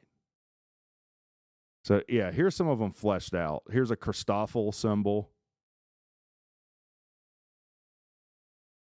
All right. So you look at those equations. Let me get this off the screen. Eisen-Rosen bridges are one solution to this equation, and so are black holes. And people looked at this and said, well, obviously, this is just some erroneous solution like quadratics. When you solve a quadratic equation, you get a negative and positive answer. Now, obviously, you can't take the square root of a negative number. So for the longest time, we just threw out the negative solution. But here's where I'll really blow your mind. I don't even have to go to Einstein. All electrical signals, anything that's wave that's defined as a sine wave, is defined in terms of square root of -1. You get Euler's identity. What is it? Sine theta plus, or it's a cosine theta plus j sine theta, right? These are how these signals are defined. And you bill people, industrial companies, based off of the j in that, square root of -1. It's called the power factor. Things like industrial complexes are inductively loaded, and they pull the non-real part of that signal more. So throughout history, a lot of times we've just thrown out things that don't make sense to us, and Eisen-Rosen bridges and black holes were like that. There's something called the Budok-Tarski paradox, where based on how you define points of a sphere, you can deconstruct it and create two spheres. So it doesn't seem like there's a real world analog to this. Then we found black holes, because you can look at how things are orbiting like a small mass. We even took a picture of a black hole. It was like M180 or something, where you see the accretion disk and it's way brighter on one end and it's way lighter on the other because of the gravitational effects. So Eisen-Rosen bridges have never been found. But in theory, like, you could fold this piece of paper and then poke a hole through it and then take a shortcut to the other side. The problem with that is it would create so much radiation that no biological life would not be able to survive the radiation you create, because you would have to, focus so much energy in such a small space to make this. You would just get irradiated. So everywhere you look, there's like several things the universe seems to conspire to hide. We talked about some of them. One is time travel, which if you could traverse an Eisen-Rosen bridge, you would travel back in time. So if we just instantly traveled, well, let's say we traveled to Andromeda Galaxy faster than the speed of light. We would get there before we left. So it's like the universe won't allow you to do this. It's the grandfather paradox. Could you go back in time and kill your own grandfather? Well, then, if you can do that, then how were you ever born to go back in time to kill your own grandfather? There's something else called the twin paradox. That could happen where you and your twin are born. One of them gets on a rocket that travels something comparable to the speed of light for 10 years. And then you're older than your twin by like 2 decades. How can this be the case? King Air, Pilatus PC-12 Cirrus Baron trying to get a jet soon, but they won't send school for it. I haven't even been looking at the comments. We in time travel now? Well, people have already traveled. You can definitely travel forward in time. And there is people that have done this. It's a very small amount. It's like fractions of a second. But if you go live on the ISS that travels like 17,000 miles an hour, or meters a second, whatever it is, you will be, you will age. You won't age as much, which means you will come back slightly in the future. I think it's definitely not possible to travel back in time. That, I think, is disallowed by the universe. Fighter pilots do it all the time. I mean, yeah, if you're talking about like, I traveled in time 10 to the minus 30th seconds, like comparable to Planck constants, then yeah. No one's traveled back in time, though. It would be cool. It would definitely be cool. I actually, I'm trying to remember the guy's name.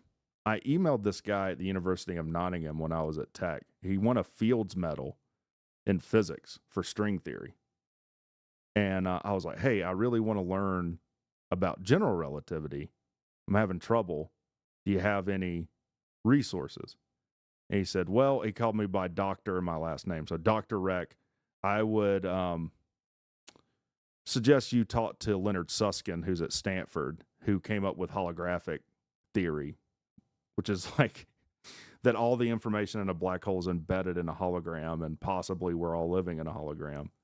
And I was like, oh no, I'm not a doc. I don't have a PhD. And then he never talked to me again, which is probably a good place to end the stream. Everything is traveling at the speed of light. What? But most of our velocity is in the time dimension? I don't think that makes sense. Everything's traveling at the speed of light. If you were traveling at the speed of light, nothing would ever happen. Because time would stand still. So you wouldn't be able to do anything. Computer and simulation. It is more likely that we're in a simulation than not. I will say that. And with that, I will say, what time is it? What time is it? Let's see. It's 11:18. There is some evidence that we're living in a simulation. It's 11:18. There is a limit to how small something can be and still be meaningful to us. Like a box composed of a Planck length, which is like 10 to the minus 40th, which seems to imply some kind of resolution.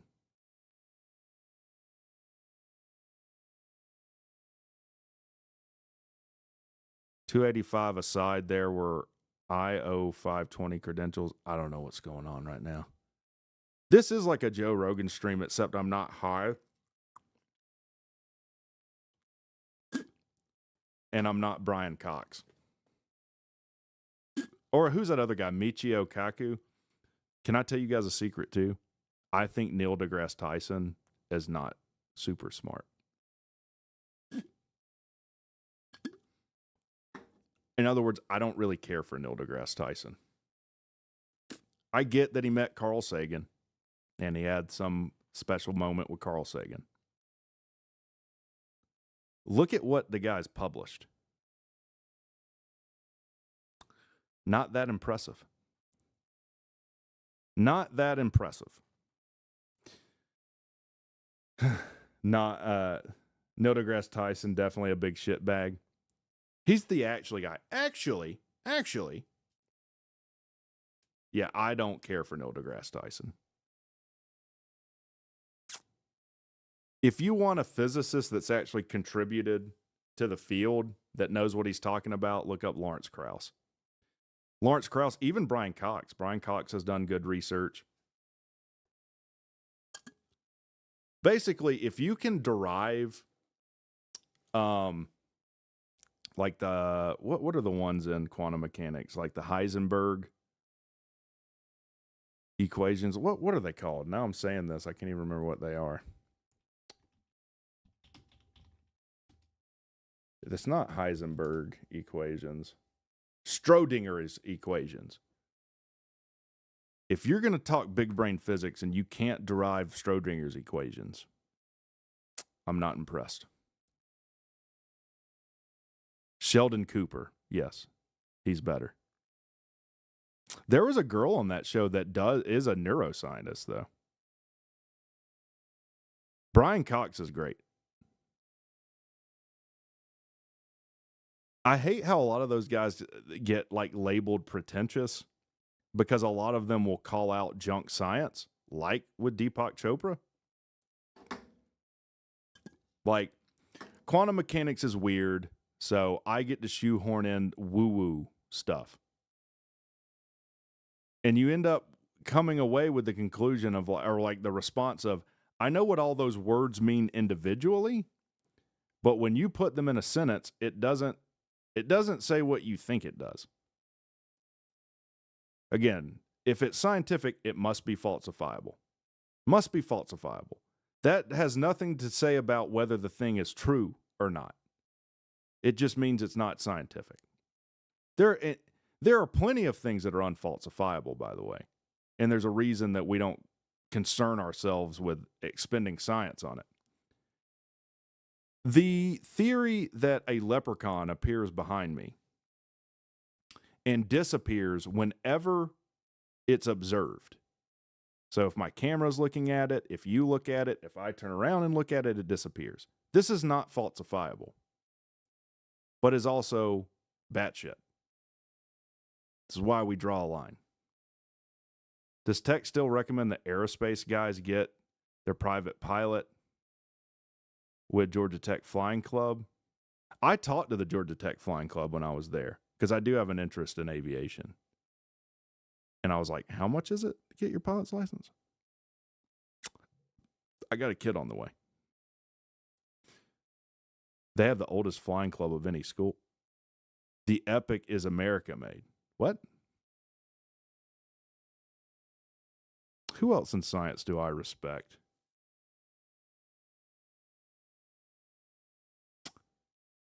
I mean, I guess he's somewhat controversial. I tend to like Dawkins. Dawkins, Dennett. Hitchens wasn't a scientist. He was definitely a good communicator.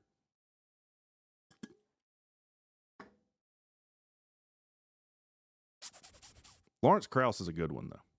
Lawrence Krauss is one I would recommend.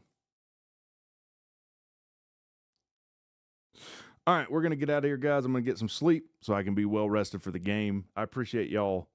How long have we been talking about, like, some pretty nitty-gritty physics? A while, I think. We did not do any math, though. So maybe we'll do that next time. You guys have a good night. We'll talk to you guys later.